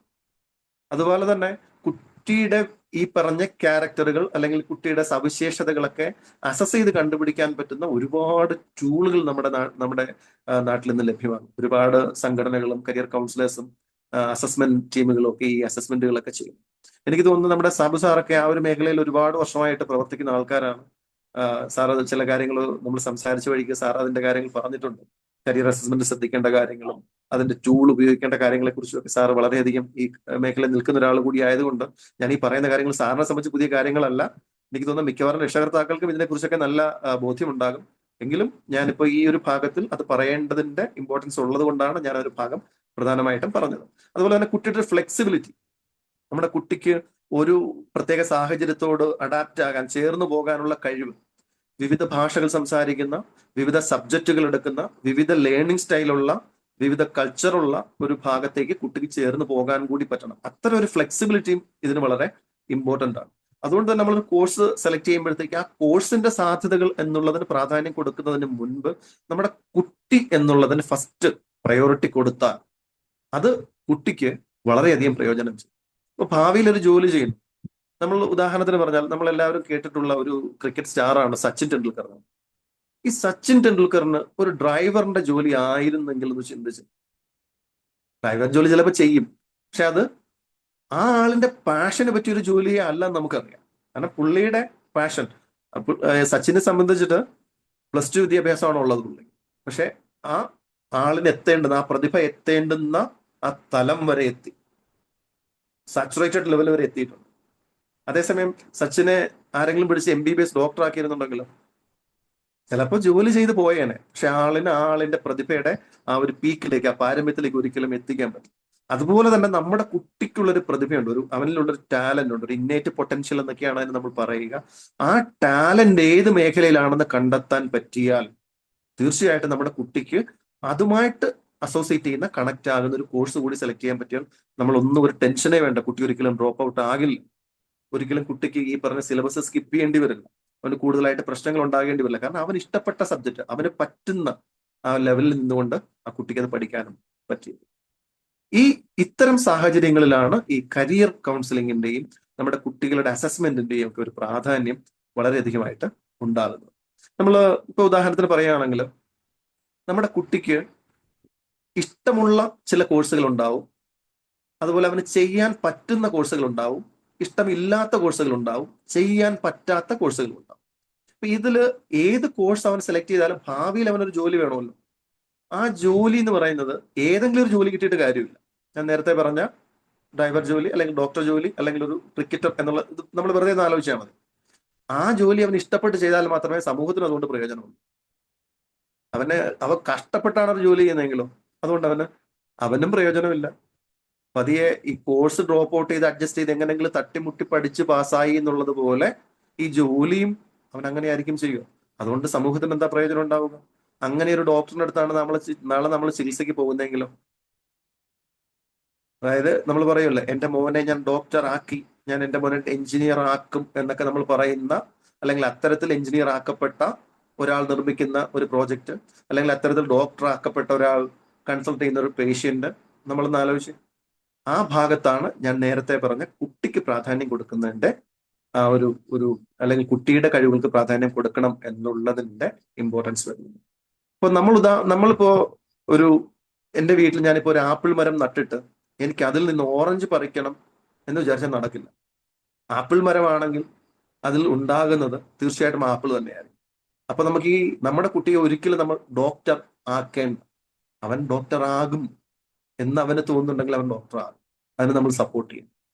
നമ്മുടെ കുട്ടിയെ നമുക്ക് എഞ്ചിനീയർ ആക്കാൻ, കുട്ടിക്ക് അതിന്റെ ടാലന്റ് കഴിവുണ്ടെങ്കിൽ അവൻ എഞ്ചിനീയറിംഗ് കോഴ്സ് അവൻ സെലക്ട് ചെയ്യും. അതേസമയം നമ്മൾ പുഷ് ചെയ്തിട്ടാണ്, അല്ലെങ്കിൽ നമ്മൾ സ്ട്രെസ് ചെയ്തിട്ടാണ് തല്ലിപ്പഴിപ്പിച്ചെടുക്കുന്നതെങ്കിൽ അവൻ എപ്പോഴാണോ സ്വതന്ത്രമായി ചിന്തിക്കാൻ പറ്റും, ഒരു 10, 25, 28 വയസ്സൊക്കെ ആകുമ്പോഴേക്കും അവനെ ഏകദേശ കാഴ്ചപ്പാടുകൾ രൂപം കൊണ്ട് കഴിയും. അവന്റെ ചുറ്റുപാടുമുള്ള അന്തരീക്ഷത്തിൽ നിന്ന്, അവന്റെ സൗഹൃദങ്ങളിൽ നിന്ന്, അവൻ ഉപയോഗിക്കുന്ന ടെക്നോളജികളിൽ നിന്ന്, അവൻ ഇടപെടുന്ന വ്യക്തികളിൽ നിന്നൊക്കെ ആർജിക്കുന്ന ഒരു അറിവിലൂടെ അവൻ ചില തീരുമാനങ്ങളിലേക്ക് എത്തിച്ചേരും. നമ്മൾ ഇവനെ ഡോക്ടറാക്കാൻ കൊണ്ടുപോയി കഴിഞ്ഞാൽ അവന് ഡോക്ടർ ആകേണ്ടെങ്കിൽ അവൻ ഈ ഒരു സമയത്തായിരിക്കും എന്ത് ചെയ്യുന്നത്, ഒന്ന് ഡീവിയേറ്റ് ചെയ്ത് അവന്റെ തീരുമാനത്തിലേക്ക് പോകും. ഇത്രയും വർഷം ചിലപ്പോൾ അവന് നഷ്ടപ്പെട്ടു. അങ്ങനെയുള്ള നഷ്ടമുണ്ടാകാതെ, സാമ്പത്തിക നഷ്ടമുണ്ടാകാതെ, നമുക്ക് വീട്ടുകാർക്ക് പ്രത്യേകിച്ച് മാതാപിതാക്കൾക്ക് വൈകാരികമായ ബുദ്ധിമുട്ടുകൾ ഉണ്ടാക്കാത്ത തരത്തിൽ നമ്മുടെ കുട്ടി ഒരു കോഴ്സ് പഠിച്ച്, ഒരു കോളേജിൽ പഠിച്ച് അവന് ഇഷ്ടപ്പെട്ട ഒരു ജോലിയിലേക്ക് എത്തിച്ചേരണമെങ്കിൽ തീർച്ചയായും നമ്മൾ ഏറ്റവും കൂടുതലായിട്ട് പ്രാധാന്യം നൽകേണ്ടത് ഉറപ്പായിട്ടും എന്ത് തന്നെയാണ്, കുട്ടിയുടെ ചില കഴിവുകളാണ്. അവിടെ ഞാൻ ആ കാര്യങ്ങൾ, ശ്രദ്ധിക്കേണ്ട കാര്യങ്ങളെ ഒന്നുകൂടി ഒന്ന് എടുത്തു പറയാം. പ്രധാനമായിട്ടും വരുന്ന പേഴ്സണൽ ആയിട്ടുള്ള കാര്യങ്ങളാണ്. അതായത് കുട്ടിയുടെ ഇൻട്രസ്റ്റ്, കുട്ടിയുടെ പാഷൻ, കുട്ടിയുടെ ചില സ്ട്രെങ്തുകൾ, കുട്ടിയുടെ ലേണിംഗ് സ്റ്റൈല്, അതുപോലെ ആ കുട്ടിക്ക് ഒരു ദീർഘകാല ലക്ഷ്യങ്ങളുണ്ടാവും. ആ ലക്ഷ്യവുമായിട്ട് പൊരുത്തപ്പെടുന്ന ഒരു കോഴ്സ് തന്നെയാണോ എന്നുള്ളത്, ഇതൊക്കെ ആ കുട്ടിയുടെ വ്യക്തിപരമായ കാര്യങ്ങളെ പരിഗണിച്ചുകൊണ്ട് നമ്മൾ തീരുമാനിക്കണം. രണ്ടാമത്തേതാണ് കോഴ്സുമായിട്ടും ഇൻസ്റ്റിറ്റ്യൂഷനുമായിട്ടും സ്പെസിഫൈ ചെയ്ത് വരുന്നത്. അതിൽ കരിക്കുലം അല്ലെങ്കിൽ അതിന്റെ കണ്ടന്റ് എന്ന് പറയുന്നത് വളരെ ഇമ്പോർട്ടന്റ് ആണ്. നമ്മുടെ കുട്ടിക്ക് ചേരുന്നതാണോ, പറ്റുന്നതാണോ, അതിന്റെ മൊഡ്യൂളുകളുമായിട്ട് അവന് പൊരുത്തപ്പെടാൻ പറ്റുന്നുണ്ടോ എന്നുള്ളത്. അതിൽ വരുന്ന രണ്ടാമത്തെ ഭാഗമാണ് ഇൻസ്ട്രക്ടർമാർ എന്ന് പറയുന്നത്. ആ പഠിപ്പിക്കുന്ന അധ്യാപകർ അല്ലെങ്കിൽ അതിന്റെ റിസോഴ്സ് പേഴ്സൺ ആയാലും ഫാക്കൾട്ടികളായാലും അവരുടെ ആ ഒരു ടീച്ചിങ് സ്റ്റൈല് നമ്മുടെ കുട്ടിയുടെ രീതികളുമായിട്ട് പൊരുത്തപ്പെട്ടു പോകുന്നത് തന്നെയാണോ എന്നുള്ളത്. പിന്നെ കോഴ്സ് ലോഡ്, എന്തുമാത്രം സബ്ജക്റ്റുകൾ അല്ലെങ്കിൽ ചാപ്റ്ററുകൾ, വിഷയങ്ങൾ അതിന് കൈകാര്യം ചെയ്യാൻ പഠിക്കാനുണ്ട് എന്നുള്ളതും ഇതിൽ വളരെ ഇമ്പോർട്ടൻറ്റ്. പിന്നെ ഒപ്പം തന്നെ മാതാപിതാക്കളെ നമ്മൾ ശ്രദ്ധിക്കേണ്ടത്, നമ്മൾ ഇതിന്റെ ഒരു കോസ്റ്റ് കൂടി ശ്രദ്ധിക്കേണ്ട ഒരു ആവശ്യമുണ്ട്. അപ്പൊ നമ്മുടെ കുട്ടിക്ക് വേണ്ടിയിട്ട് നമ്മൾ ഒരുപാട് ഒരു കോഴ്സിനെ ശ്രദ്ധിച്ചുകൊണ്ട് മാത്രം അല്ലെങ്കിൽ ഒരു കോളേജിനെ ശ്രദ്ധിച്ചുകൊണ്ട് മാത്രം നമ്മളൊരു എമൗണ്ട് ഒക്കെ ലോൺ എടുത്ത്, എഡ്യൂക്കേഷൻ ലോണോ അതല്ല നമ്മുടെ ഏതെങ്കിലും അസറ്റുകൾ പ്ലെഡ്ജ് ചെയ്തിട്ടുള്ള ലോണുകളോ എടുത്തിട്ടാണ് കുട്ടികളെ വിടുന്നതെങ്കിൽ കുട്ടിക്ക് അതൊരു സ്ട്രെസ് ആയിട്ടേ വരുള്ളൂ. അവൻ നോക്കുന്നത്, അയ്യോ എന്നെ ഇത്രയും രൂപ ചെലവാക്കിയാണല്ലോ വിട്ടേക്കുന്നത്, അപ്പൊ അതിലൊരു പ്രശ്നം വന്നാലോ എന്നുള്ള ഒരു ആദ്യ കാരണം അവൻ ഒരിക്കലും ഈ സിലബസിൽ സ്റ്റിക്ക് ഓൺ ചെയ്യാൻ പറ്റില്ല. മാത്രമല്ല, അങ്ങനെ സ്റ്റിക്ക് ഓൺ ചെയ്യാതിരുന്നവൻ ക്ലാസ്സിൽ നിന്ന് പുറത്തു പോയി കഴിഞ്ഞാൽ അവൻ ഇയർ ഔട്ട് ആകാം, കോഴ്സ് പാസ്സായില്ലെങ്കിൽ അതും ഉണ്ടാക്കുന്ന ഒരു പ്രശ്നമുണ്ട്. അപ്പൊ ഇങ്ങനെയൊക്കെയുള്ള ചില ഫാക്ടേഴ്സ് ഉണ്ട്. അതുപോലെ തന്നെയാണ് ഇതിന്റെ പ്രാക്ടിക്കൽ ഔട്ട്കം. ഈ കോഴ്സ് കഴിഞ്ഞിറങ്ങി എത്ര പേർക്ക് പ്ലേസ്മെന്റ് ആയി, അല്ലെങ്കിൽ അതിൽ എത്ര ഒരു എമൗണ്ട് വരെ സാലറി ഒക്കെ കിട്ടുന്നുണ്ട്, അതിൽ എത്ര പേര് ആ കോഴ്സിൽ പഠിച്ചിറങ്ങി ആ ജോലിയിൽ പ്രവേശിച്ചിട്ട് അതിൽ സ്റ്റിക്ക് ഓൺ ചെയ്യുന്നുണ്ട്, ആ ജോലിയിൽ നിന്ന് സമ്മർദ്ദം കൂടുതലായിട്ട് ഉണ്ടാകാൻ സാധ്യതയുണ്ട്, അവന്റെ ഭാവി ജീവിതത്തിൽ അതായത് ഭാവി ജീവിതത്തെ ബാധിക്കുമെന്ന് ഞാൻ പ്രധാനമായിട്ട് പറയുന്നത്. നമ്മുടെ ഈ ടെക്നോളജി പ്രധാനമായിട്ട് IT മേഖലയിലൊക്കെ വർക്ക് ചെയ്യുന്നവർക്ക് അറിയാം, അവർ വിവാഹിതരായ ശേഷം ഹസ്ബൻഡിന്റെ ഒരു ഷിഫ്റ്റ് ആയിരിക്കും, വൈഫിന് ഒരു ഷിഫ്റ്റ് ആയിരിക്കും. അവരുടെ ഫാമിലി ലൈഫിൽ ഉണ്ടാകാൻ സാധ്യതയുള്ള ചില പ്രശ്നങ്ങൾ. ഇതില് ടെക്നോളജിയോട് ഇഷ്ടപ്പെട്ടാണ് കോഴ്സ് എടുത്തതെങ്കിൽ ആ കോഴ്സ് പഠിച്ചിട്ട് അവൻ ഇഷ്ടപ്പെട്ട ജോലിയിലായിരിക്കും കയറുക. ടെക്നോളജിക്കലി അഡ്വാൻസ് ആയ അവന്റെ സ്കിൽ ഉപയോഗിച്ച് അവൻ അഡ്വാൻസ് ആകാനും കൂടുതൽ മെച്ചം ഉണ്ടാക്കാനും പറ്റിയേക്കും. അതിലൂടെ അവന്റെ ഭാവി ജീവിതത്തിൽ അവന്റെ ഫാമിലിയിൽ ഉണ്ടാകുന്ന പ്രോബ്ലങ്ങളെ പോലും ഒരു പരിധി വരെ അവന് സോൾവ് ചെയ്യാം. അതിന്റെ കാരണം എന്ന് പറഞ്ഞാൽ അവന് വർക്കിൽ നിന്ന് സ്ട്രെസ് കുറവായിരിക്കും. അസം വർക്കും സ്ട്രെസ്സാണ്, ഫാമിലി ലൈഫ് കൂടെ സ്ട്രെസ് ആയി കഴിഞ്ഞാൽ അവിടെ ഫാമിലി ഇഷ്യൂസ് കൂടാനുള്ള സാധ്യതകളുണ്ടാകും. ഞാൻ നേരത്തെ പറഞ്ഞ ഇഷ്ടമില്ലാത്ത കോഴ്സ് ചേരുന്ന പോലെ തന്നെയാണ് ഇഷ്ടമില്ലാത്ത ഒരു ജീവിതം മുന്നോട്ട് കൊണ്ടുപോകുന്നത്. അവിടെയും ഈ പറഞ്ഞ പ്രശ്നങ്ങൾ ഉണ്ടായി വരാം. അപ്പൊ ഇത്തരം കാര്യങ്ങളൊക്കെ ചിലപ്പോൾ നമുക്ക് പൂർണ്ണമായിട്ട് ഒഴിവാക്കാൻ പറ്റിയില്ല എങ്കിലും മുൻകൂട്ടി നമുക്ക് കുട്ടിയുടെ കാര്യത്തിന് പ്രാധാന്യം കൊടുത്തു കഴിഞ്ഞാൽ ചിലപ്പോ എങ്കിലും ഒരു 10-90% വരെയെങ്കിലും നമുക്ക് കുട്ടിക്ക് പറ്റുന്ന രീതിയിലേക്ക് നമുക്ക് അവന്റെ ഭാവിയെ മോൾഡ് ചെയ്തെടുക്കാനായിട്ട് നമുക്ക് സാധിച്ചേക്കും. അപ്പോൾ ഞാൻ ഈ പറഞ്ഞ പ്രധാന പോയിന്റുകൾ ഒപ്പം തന്നെ വരുന്നതാണ് ഈ ഫീൽഡിൽ ആക്റ്റീവായിട്ട് നിൽക്കാൻ പറ്റുക എന്ന് പറയും. ആക്റ്റീവായിട്ടല്ല, ഫീൽഡിൽ നിന്ന് കിട്ടുന്ന അഡ്വൈസ് നമുക്ക് എടുത്തുകൊണ്ട് നിൽക്കാൻ പറ്റുക. അതിന് നമ്മൾ എക്സ്പീരിയൻസ് എടുക്കുക എന്ന് പറയും, ഫീഡ്ബാക്ക് എടുക്കുക എന്ന് പറയാം. ഈ എക്സ്പീരിയൻസ് എടുക്കുക എന്ന് പറഞ്ഞാൽ ഞാൻ നേരത്തെ തന്നെ പറഞ്ഞിരുന്നു, ഒരു കോഴ്സ് പഠിച്ചതിന് ശേഷം എത്ര പേര് ജോലിയിലേക്ക് പ്രവേശിക്കുന്നുണ്ട്, ആ ജോലിയിൽ പ്രവേശിച്ചവരിൽ നിന്ന് ആ ജോലിയുടേതായിട്ടുള്ള ചില ബുദ്ധിമുട്ടുകൾ മുൻപേ അറിയാൻ പറ്റണം. ആ ജോലി വളരെ എളുപ്പമായിരിക്കും, കയറി കഴിഞ്ഞാൽ ഉടനെ ഇത്ര സാലറി കിട്ടും എന്നുള്ള തരത്തിലാണ് ആ കുട്ടി പോകുന്നതെങ്കിൽ ഒരിക്കലും ആ യാഥാർത്ഥ്യത്തെ അല്ലെങ്കിൽ ജോലി എന്ന് പറയുന്ന ഭാഗത്തേക്ക് അവൻ ചെന്ന് കഴിയുമ്പോഴേക്കും അവൻ ഒരിക്കലും എന്ത് ചെയ്യാൻ പറ്റില്ല, ഈ ജോലിയുടെ കഷ്ടപ്പാടുകൾ ബുദ്ധിമുട്ടുകളുമായിട്ട് പൊരുത്തപ്പെട്ടു പോകാൻ പറ്റാതെ മറ്റ് ബുദ്ധിമുട്ടുകളിലേക്കും വന്നു.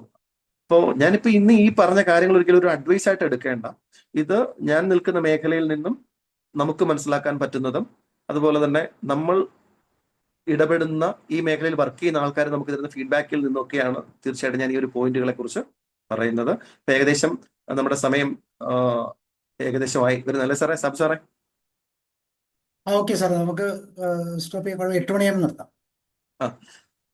അപ്പൊ നമുക്ക് ഇനിയുള്ള ഒരു സമയത്ത് നമുക്ക് ഇത്തരത്തിൽ ഏതെങ്കിലും സംശയങ്ങൾ ഉണ്ടെങ്കിൽ അല്ലെങ്കിൽ ഏതെങ്കിലും നിങ്ങൾക്കൊരു ക്വസ്റ്റ്യൻസ് റൈസ് ചെയ്യണം എന്നുണ്ടെങ്കിൽ തീർച്ചയായിട്ടും നിങ്ങൾക്ക് ചോദിക്കാം. ഞാൻ എല്ലാ പോയിന്റുകളും കവർ ചെയ്തിട്ടില്ല. വളരെ ഈ ഒരു സബ്ജക്ട് എന്ന് പറയുന്നത് കുറച്ചധികം വാസ്റ്റ് ആണ്, സാധാരണ നന്നായി അറിയാൻ തോന്നുന്നു. ജസ്റ്റ് ചില ഒരു 6-7 പോയിന്റുകൾ മാത്രമാണ് ഒന്ന് പറഞ്ഞത്. അത് ഏതെങ്കിലും പോയിന്റുകൾക്ക് കൂടുതൽ വിശദീകരണം ആവശ്യമുണ്ടെങ്കിലോ നിങ്ങൾക്ക് സ്വാഭാവികമായ ഏതെങ്കിലും സംശയങ്ങൾ എന്നോട് ചോദിക്കാനുണ്ടെങ്കിൽ ചോദിക്കാം. അത് എൻ്റെ അറിവിന്റെ പരിധിയിൽ നിൽക്കുന്നതുള്ളതാണെങ്കിൽ തീർച്ചയായിട്ടും ഞാൻ ഇപ്പോൾ തന്നെ അത് പ്രസന്റ് ചെയ്യാം. ഇല്ലെങ്കിൽ ഞാനത് കൺസൾട്ട് ചെയ്തതിന് ശേഷം തീർച്ചയായിട്ടും അത് നിങ്ങളെ വ്യക്തിപരമായിട്ട് അതിനുള്ള മറുപടി അറിയിക്കാം. എന്തായാലും നിങ്ങളുടെ സമയം തന്നതിന് വളരെയധികം നന്ദി. നമുക്ക് ഡിസ്കഷൻസോ ഡൗട്ട്സ് ക്ലാരിഫിക്കേഷനോ ഫീഡ്ബാക്കോ ഉണ്ടെങ്കിൽ തീർച്ചയായിട്ടും അതിലേക്ക് സന്തോഷം. താങ്ക് യു ഷൈൻ സാർ, വളരെ സന്തോഷം. കരിയർ കൗൺസിലിംഗ് അല്ലെങ്കിൽ കരിയർ ഗൈഡൻസ് എത്രമാത്രം ഇമ്പോർട്ടൻ്റ് ആണെന്ന് സാറിൻ്റെ ഓരോ വാക്കുകളിൽ നിന്ന് വളരെ കൃത്യമായി. അല്ലെ, ജീവിതത്തിൽ ഒരിക്കലേ നമുക്ക് ഒരു കരിയർ സെലക്ട് ചെയ്യാൻ പറ്റും. ഒരു പഠനം, അതിനുശേഷം ഒരു കരിയർ. അപ്പോൾ ഈ കരിയറിലേക്ക് എത്തണമെങ്കിൽ അത് റൈറ്റ് ചോയ്സ് അല്ലെങ്കിൽ ഉണ്ടാകാവുന്ന പ്രശ്നങ്ങൾ അത് വളരെ ശ്രദ്ധയോടെ പ്രത്യേകിച്ച് മാതാപിതാക്കൾ ശ്രദ്ധിക്കേണ്ടതാണ് എന്നുള്ളതാണ്. പ്രത്യേകിച്ച് മാതാപിതാക്കൾ കുട്ടികൾക്ക് ഒരുപക്ഷെ അത്രമാത്രം അതിനകത്ത് ഗ്രാഹ്യം ഉണ്ടാകണമെന്നില്ല. പക്ഷെ മാതാപിതാക്കളെ സംബന്ധിച്ചോളം പണ്ടത്തെ പോലെയല്ല, ഇന്ന് ഓരോ കോഴ്സുകൾക്കും നല്ല സാമ്പത്തികമായ ഇൻവെസ്റ്റ്മെന്റ് ആവശ്യമുള്ളതാണ്. അതുകൊണ്ട് തന്നെ ഈ വിഷയത്തിൽ വളരെ പ്രാധാന്യമുണ്ട്. കുട്ടി ഏത് കോഴ്സ് സെലക്ട് ചെയ്യണം എന്നുള്ളത് തീരുമാനിക്കുന്നത് ആരാണ് എന്നുള്ളത് വലിയൊരു ചോദ്യചിഹ്നമാണ്. അതിനെയാണ് നമ്മൾ അഡ്രസ്സ് ചെയ്യാൻ ശ്രമിക്കുന്നത്. തീർച്ചയായും ഷൈൻ സാർ പറഞ്ഞ പോലെ വലിയൊരു വാസ്റ്റായ ടോപ്പിക്കാണ്. ഇതിൻ്റെ അകത്ത് നമ്മൾ ഇമ്പോർട്ടൻസ് ഓഫ് കരിയർ ഗൈഡൻസ് എന്നുള്ള ഒരു കൗൺസിലിംഗ് എന്ന് പറയുന്നൊരു ടോപ്പിക്, ചെറിയൊരു ടോപ്പിക്കിൻ്റെ തുടക്കം മാത്രമേ ഇട്ടിട്ടുള്ളൂ. മുന്നോട്ട് കോഴ്സുകളുടെ എണ്ണം നോക്കുമ്പോൾ നമുക്ക് ചിന്തിക്കാൻ പോലും പറ്റാത്ത രീതിയിലുള്ള പാറ്റേണുകളുണ്ട്, കോമ്പിനേഷൻസ് ഉണ്ട്. അതുപോലെ തന്നെ 10 എന്ന് പറയുന്ന ക്ലാസ് കഴിയുമ്പോൾ എത്ര കോമ്പിനേഷൻ ഉണ്ടാകാം, അതിനുശേഷം 11, അതിനുശേഷം 12 കഴിഞ്ഞ് കഴിയുമ്പോൾ ഉണ്ടാകുന്നു. നമുക്ക് ചിന്തിക്കാൻ പോലും പറ്റാത്ത രീതിയിൽ ഇന്നത്തെ ടെക്നോളജിയും വളർന്നു, കോഴ്സുകളുടെ എണ്ണം മാറി. അപ്പോൾ ഇവിടെയെല്ലാം വളരെ ശ്രദ്ധയോടെ കൈകാര്യം ചെയ്യേണ്ട ഒരു വിഷയമാണ്. അപ്പോൾ അതിൻ്റെ ഏറ്റവും തുടക്കം എന്ന് പറയുന്നത് തന്നെ what is the importance of career counselling, അതാണ് ഇന്ന് ഷൈൻ സാറിലൂടെ നമ്മൾ കേട്ടത്. തീർച്ചയായിട്ടും സാർ പറഞ്ഞ പോലെ ഒരു വലിയ ടോപ്പിക്കിൻ്റെ ഒരു ചെറിയ തുടക്കം മാത്രമേ ആയിട്ടുള്ളൂ. അപ്പോൾ ആ ഒരു അർത്ഥത്തിൽ കണ്ടാൽ മതി. അപ്പോൾ ഇതുമായിട്ട് ബന്ധപ്പെട്ട എന്തെങ്കിലും ചോദ്യങ്ങളുണ്ടെങ്കിൽ തീർച്ചയായിട്ടും നിങ്ങൾ ചോദിക്കാം. അതിനു മുമ്പ് ഒരു ഒഫീഷ്യൽ വോട്ട് ഓഫ് താങ്ക്സും കൂടെ പറഞ്ഞിട്ട് നമുക്ക് ചോദ്യങ്ങളിലേക്ക് വരാം. ആദ്യമായ ഡിസ്കഷന് വേണ്ടി മനോഹർലാൽ സാറിനെ ഞാൻ ക്ഷണിക്കാം. Thank you Sabitha. നമ്മളെ പുനർജനിയുടെ പരിപാടികളായിട്ട് നമ്മളിപ്പോൾ എക്സാം ഫിയറിനെ പറ്റി നേരിടുന്ന കാര്യങ്ങളായിട്ട് നമ്മൾ നടന്നു പോകുന്ന സമയമാണ്. ആ സമയത്താണ് ഞാൻ ഇന്ന് സാറിനെ പറ്റി ഡിസ്കസ് ചെയ്തിരുന്നത്. കരിയർ കൗൺസിലിങ്ങിനെ പറ്റി നമുക്ക് കുറച്ച് ക്ലാസ് കുറച്ച് ആവശ്യമാണ്. ഈ സമയത്ത് കുട്ടികൾ പാസ്സായത് ഏത് കരിയർ സെലക്ട് ചെയ്യണം എന്നുള്ളൊരു വലിയൊരു ആശങ്ക ഉണ്ടാകുന്നതാണ്. പലപ്പോഴും നമ്മുടെ ഇടയിലൊക്കെ ആളുകൾക്ക് പല ആശങ്കകൾ ഉണ്ടാക്കുന്ന ഒരു കാലഘട്ടത്തിലൂടെയാണ് നമ്മൾ കടന്നത്. അതായത് ഡിസിഷൻ മേക്കിംഗ്. കുട്ടികളുടെ പാഷൻ അനുസരിച്ച്, ഇപ്പോൾ പറഞ്ഞ പോലെ തന്നെ പാഷൻ അനുസരിച്ച് പലപ്പോഴും അവർക്ക് സബ്ജക്റ്റ് സെലക്ട് ചെയ്യാൻ പറ്റാത്ത ഒരവസ്ഥ കാണുന്നുണ്ട്. കാരണം ഞാൻ ഡോക്ടറാണെങ്കിൽ എൻ്റെ മക്കളും ഡോക്ടർ ആവണം, ഞാൻ എഞ്ചിനീയർ ആണെങ്കിൽ എൻ്റെ മക്കൾ എഞ്ചിനീയർ ആവണം, ഞാൻ ബാങ്കർ ആണെങ്കിൽ എൻ്റെ മക്കൾ ബാങ്കർ ആവണം എന്നുള്ള രീതിയിൽ അടിച്ചേൽപ്പിക്കുന്ന ഒരു പരിപാടിയാണ് പാരൻസിൻ്റെ ഭാഗത്തുനിന്ന്. അല്ലെങ്കിൽ ഇപ്പോൾ ഇവിടെ ഷൈൻ സാർ ഇപ്പോൾ സൂചിപ്പിച്ചു നല്ല രീതിയിൽ എങ്ങനെയാണെന്നാണ് കരിയർ കൗൺസിലിംഗ് ഇമ്പോർട്ടൻസ് അദ്ദേഹം വളരെ നല്ല രീതിയിൽ എടുത്തിവിടെ പറഞ്ഞിട്ടുണ്ട്. അതിലുള്ള ഒരു പ്രധാനപ്പെട്ട കാര്യം തന്നെയാണ് പുള്ളി പറഞ്ഞത്, പാഷൻ അനുസരിച്ച് നമുക്ക് കോഴ്സ് സെലക്ട് ചെയ്യാനുള്ള സാഹചര്യങ്ങളില്ല. പിയർ പ്രഷർ കൊണ്ട് ചിലപ്പോൾ ഉണ്ടാവും. എൻ്റെ സ്നേഹിതൻ എഞ്ചിനീയറിംഗ് എടുക്കുന്നു, അതുകൊണ്ട് ഞാൻ എഞ്ചിനീയർ ആവും. ഇങ്ങനെയുള്ള രീതിയിലുള്ള ചിന്താഗതിയാണ് സമൂഹത്തിൽ പലപ്പോഴും കാണുന്നത്. അതിന് മാറ്റങ്ങൾ വന്നുകൊണ്ടിരിക്കുന്നുണ്ട്. ഇപ്പോഴേ പിള്ളേരൊക്കെ നമ്മുടെ അടുത്തൊക്കെ പലപ്പോഴും കരിയർ എന്ത് ചൂസ് ചെയ്യണം എന്നുള്ള കൺഫ്യൂഷൻ വരുമ്പോൾ നമ്മൾ സൈക്കോളജിസ്റ്റ് എന്നുള്ള രീതിയിൽ നമ്മുടെ അടുത്ത് വരാറുണ്ട്. അപ്പോൾ അവിടെയൊക്കെ നമുക്ക് അവരെ ഇടപെടാനും എന്താണ് നമുക്ക് പിന്നെ എങ്ങനെ എന്തൊക്കെ അസസ്മെന്റ് ഒക്കെ ടൂൾസ് ഒക്കെ നമ്മൾ ഉപയോഗിച്ച് ജോൺ ഹോളണ്ടിന്റെ ആ അസസ്മെന്റ് ടൂൾ ഉണ്ട്, റിയാസെക് മോഡൽ ഉണ്ട്. അതിൽ റിയ എന്ന് പറഞ്ഞാൽ റിയലിസ്റ്റിക്, ഇൻവെസ്റ്റിഗേറ്റീവ് എന്നുള്ള രീതിയിലുള്ള ഒരു അങ്ങനെയുള്ള ഓരോന്നിനും നമുക്കൊരു പാറ്റേൺ. ഞാൻ ഇതിനെപ്പറ്റി ഡീറ്റെയിൽ ആയിട്ട് പറയുന്നില്ല. അതായത് പിന്നെ ഇപ്പോൾ നമ്മളിത് റിയലിസ്റ്റിക് ആയിട്ടുള്ളവരെന്ന് പറഞ്ഞാൽ ഏകദേശം റഫായിട്ട് പറയാം, practical, hands on, action on board എന്നുള്ള ആക്ഷൻ ഓറിയന്റഡ് എന്നുള്ളവരാണ്. വർക്കിംഗ് വിത്ത് ടൂൾസ് എന്നുള്ള രീതിയിലുള്ള ആളുകൾ റിയലിസ്റ്റിക് ആയിട്ടുള്ള ആളുകളുടെ മെക്കാനിക് ആവാം, ഇലക്ട്രീഷ്യൻ ആവാം, പ്ലംബർ ആവാം. ഇങ്ങനെ ഒരാളെ പിടിച്ച് നമ്മളെ ഒരു സൈക്കോളജിസ്റ്റുകൾ എന്ന് പറഞ്ഞാൽ തിങ്കേഴ്സാണ്. സോഷ്യൽ ആക്ടിവിറ്റിയിൽ താല്പര്യമുള്ള ആളുകൾ. ഇങ്ങനെയുള്ള ഒരാളെ പിടിച്ചിട്ട് നമ്മളൊരു പ്ലംബർ ആക്കുകയോ അല്ലെങ്കിൽ ഇലക്ട്രീഷ്യൻ ആക്കുകയോ ഒരു മെക്കാനിക്കൽ ആക്കി മാറ്റുകയോ ഒക്കെ ചെയ്യുമ്പോൾ നമ്മൾ അവരോട് ചെയ്യുന്ന അപരാധമാണ്. ഇപ്പോൾ മെഡിക്കൽ ഫീൽഡിലുള്ള ആളെ പിടിച്ചിട്ട് നമ്മളെ താല്പര്യമുള്ള ആളെ പിടിച്ചിട്ട് എഞ്ചിനീയർ ആക്കുക, എഞ്ചിനീയറിംഗ് ഫീൽഡിലുള്ള ആളെ പിടിച്ചിട്ട് മെഡിസിനിലേക്ക് പോവുക എന്നൊക്കെ പറയുന്നതിന് ആ കരിയർ സെലക്ഷനിൽ വല്ലാത്ത ഒരു പ്രയാസം ഉണ്ടാക്കുന്ന ഒരു കാര്യമാണ്. അപ്പോൾ അങ്ങനെയുള്ള ഒരു രീതിയിലേക്ക് നമ്മൾ പോവാതെ കുട്ടികളുടെ അഭിരുചി മനസ്സിലാക്കി അവരുടെ കരിയർ ഓപ്ഷൻസ് സെലക്ട് ചെയ്യാനുള്ള ഒരു സാഹചര്യം നമ്മൾ ഉണ്ടാക്കി കൊടുക്കാനാണ് ഇങ്ങനെയുള്ള ക്ലാസ്സുകളൊക്കെ നമ്മൾ സംഘടിപ്പിക്കുന്നത്, PCTA ഭാഗമായി സംഘടിപ്പിക്കുന്നത്. അത് ഞാനൊരു ഉദാഹരണം പറയാം. അപ്പം നമ്മളെ പലപ്പോഴും ജോലി കിട്ടിയ ആളുകൾക്കും കൺഫ്യൂഷൻ ഉണ്ടാവാറുണ്ട്. നമ്മൾ പലപ്പോഴും വിചാരിക്കും പിന്നെ ജോലി തിരഞ്ഞെടുക്കുന്നതിനാണ്, പക്ഷെ തിരഞ്ഞെടുത്തതിന് ശേഷം അതിൽ കൺഫ്യൂഷൻ ഉണ്ടാകും. അപ്പോൾ ഞാൻ എൻ്റെ അടുത്ത് തന്നെ ഇപ്പോൾ ഒരു കരിയറല്ല, ഒരു സ്ട്രെസ്സായിട്ട് ഒരാളുണ്ടായിരുന്നു. അയാളുടെ കരിയർ എന്ന് പറഞ്ഞാൽ അയാളുടെ പെട്ടെന്ന് ജോലി കിട്ടാൻ പെട്ടെന്ന് ജോലി കിട്ടാൻ എന്താ പറഞ്ഞാൽ മെക്കാനിക്കലായിട്ടുള്ള അല്ലെങ്കിൽ IT പോകണം, അല്ലെങ്കിൽ പോളിടെക്നിക്കിൽ പോകണം എന്നുള്ള രീതിയിൽ അദ്ദേഹം പോളിടെക്നിക്കിൽ പോയി. അയാൾ പാസ്സായി, നല്ല രീതിയിൽ പാസ്സായി. അയാൾക്ക് ജോലി ആരംഭിച്ചതിന് ശേഷം അയാൾക്ക് അതിന് തീരെ ടേസ്റ്റ് ചെയ്യില്ല. ഭയങ്കര സ്ട്രെസ്സാണ്. വീട്ടിൽ അയാളുടെ ആഗ്രഹം വേറെ രീതിയിലായിരുന്നു.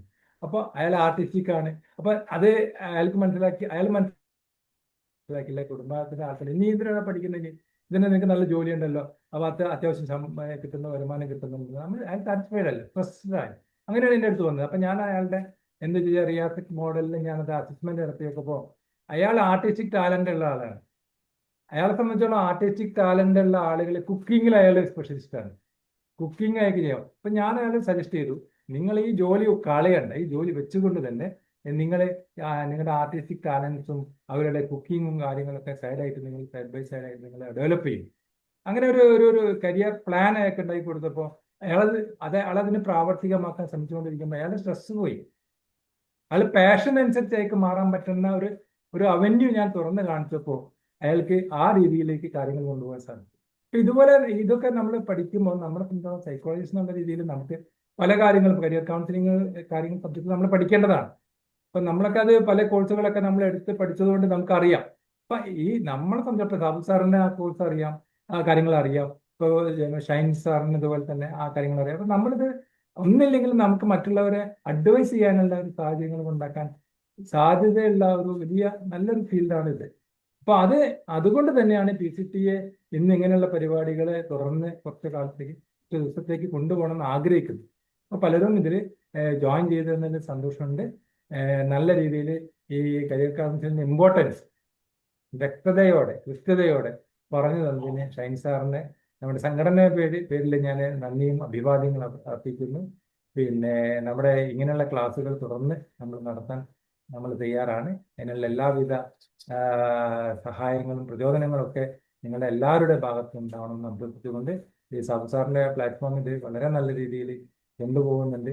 അത് ഇനിയും നല്ല രീതിയിൽ തന്നെ മുന്നോട്ട് കൊണ്ടുപോകാൻ എല്ലാവരും ഒത്തൊരുമയോടെ സഹകരിക്കണമെന്ന് അഭ്യർത്ഥിച്ചുകൊണ്ട് ഞാൻ നിർത്തുന്നു. Thank you Sabu sir, thank you Shine sir, thank you all. ഇന്ന് ജോയിൻ ചെയ്ത എല്ലാവർക്കും താങ്ക് യു സാർ. തീർച്ചയായിട്ടും 18 വർഷത്തെ എക്സ്പീരിയൻസ് എന്ന് പറയുമ്പോൾ അത് വളരെ വലിയൊരു എക്സ്പീരിയൻസ് ആണ്. അപ്പോൾ അതിലൂടെ ഷൈൻ സാറിൻ്റെ ക്ലാസ്സുകൾ വീണ്ടും നമുക്ക് പ്ലാറ്റ്ഫോമിൽ കൊണ്ടുവരണം. ഓക്കെ, ഇനി അടുത്തായിട്ട് ജോൺ ബേബി സാർ. സാർ ഒരു സെക്കൻഡ് ജോൺ ബേബി സാർ ഒന്ന് പറഞ്ഞു. സാറേ, ക്ലാസ് വളരെ നന്നായിരുന്നു. പക്ഷേ 1-2 കാര്യം നമുക്ക് നമ്മുടെ ഇന്ത്യയുടെ ജോഗ്രഫി, ഇവിടുത്തെ എൻവയോൺമെന്റ് വെച്ച് പറയാനുള്ള ഒന്ന്, ഫോറിൻ കൺട്രികളിൽ ഡിഗ്രിയും ഗ്രാജുവേഷൻ പോസ്റ്റ് ഗ്രാജുവേഷൻ പഠിക്കുന്ന കുട്ടികൾ അവരുടെ ഏൺഡ് ഇൻകം കൊണ്ടോ അവരുടെ ലോൺ കൊണ്ടാണ്, പേരൻസ് ഇൻകം കൊണ്ടല്ല. ഇവിടെ എപ്പോഴും ഹയർ സ്റ്റഡീസ് എപ്പോഴും പേരൻസ് ആണ് ഫണ്ട് ചെയ്യുന്നത്.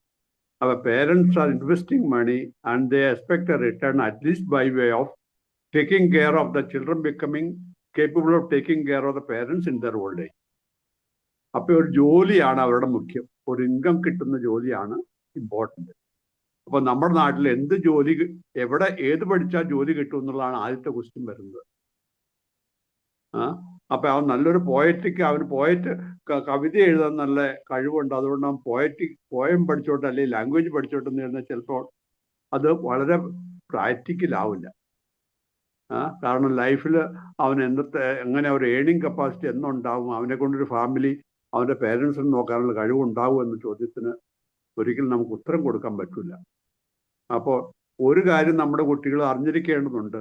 പലപ്പോഴും നമുക്ക് ഇഷ്ടമുള്ള കോഴ്സും നമുക്ക് ഏറ്റവും അഭികാമ്യ കോഴ്സും പലപ്പോഴും നമുക്ക് മറ്റു രീതിയിൽ ഫിനാൻഷ്യലിയും നമ്മുടെ രാജ്യത്തിലുള്ള ആ അൺഎംപ്ലോയ്മെന്റ് കാര്യം വെച്ച് നോക്കുമ്പോൾ ഇംപ്രാക്ടിക്കബിൾ ആയിരിക്കും. അപ്പോൾ നമുക്ക് കിട്ടുന്ന കോഴ്സ് നമുക്ക് ഇഷ്ടപ്പെടാനും അത് പഠിക്കുവാനും നമുക്ക് സാധിക്കണമെന്ന് വിശ്വസിക്കുന്നവനാണ് ഞാൻ. കാരണം നമുക്ക് എന്ത് പറഞ്ഞാലും ഇപ്പം ന്യൂറോപ്ലാസ്റ്റിസിറ്റി ഓഫ് ബ്രെയിൻ ഒക്കെ പറയുമ്പോൾ നമുക്ക് ഏത് കോഴ്സും എന്തും പഠിക്കാൻ സാധിക്കും. ഏത് ജോലിയും നമുക്ക് വേണമെന്ന് കരുതിയ ഭംഗിയായിട്ട് ചെയ്യാൻ പറ്റും. If you start liking a job, you will excel in it. If you start liking what you study, you will do excellent in your studies. So we also need to learn, tell our kids to learn, start liking what they get, not always demand what they like. അതും ഒരു practical കാരണം നമ്മുടെ കൺട്രിയുടെ socio economic culture വെച്ച് അതാ പറ്റുള്ളൂ. കാരണം മറ്റു രാജ്യങ്ങളെ സംബന്ധിച്ചോളം ഒന്ന് studies R at there cost, second what ever you study you get A job, you have A carrier. If there is no job, government gives you pension, or government give you no job money. ഇവിടെ അങ്ങനെയല്ല. അതുകൊണ്ട് നമ്മൾ ഈ കുട്ടികളുടെ ഇഷ്ടങ്ങൾ നോക്കുമ്പോൾ എത്രമാത്രം feasible ആണെന്നുള്ളൊരു കാര്യം വളരെ കാര്യമായിട്ട് ചിന്തിക്കണം എന്നുള്ളതാണ് എനിക്ക് പറയാനുള്ളത്. നല്ല ക്ലാസ് ആയിരുന്നു. I enjoyed it. Thank you. Okay, thank you sir. Joseph John sir ഉണ്ടോ? തിരക്കിലാണോ? ഓക്കെ, അൻസർ സാർ പറയും.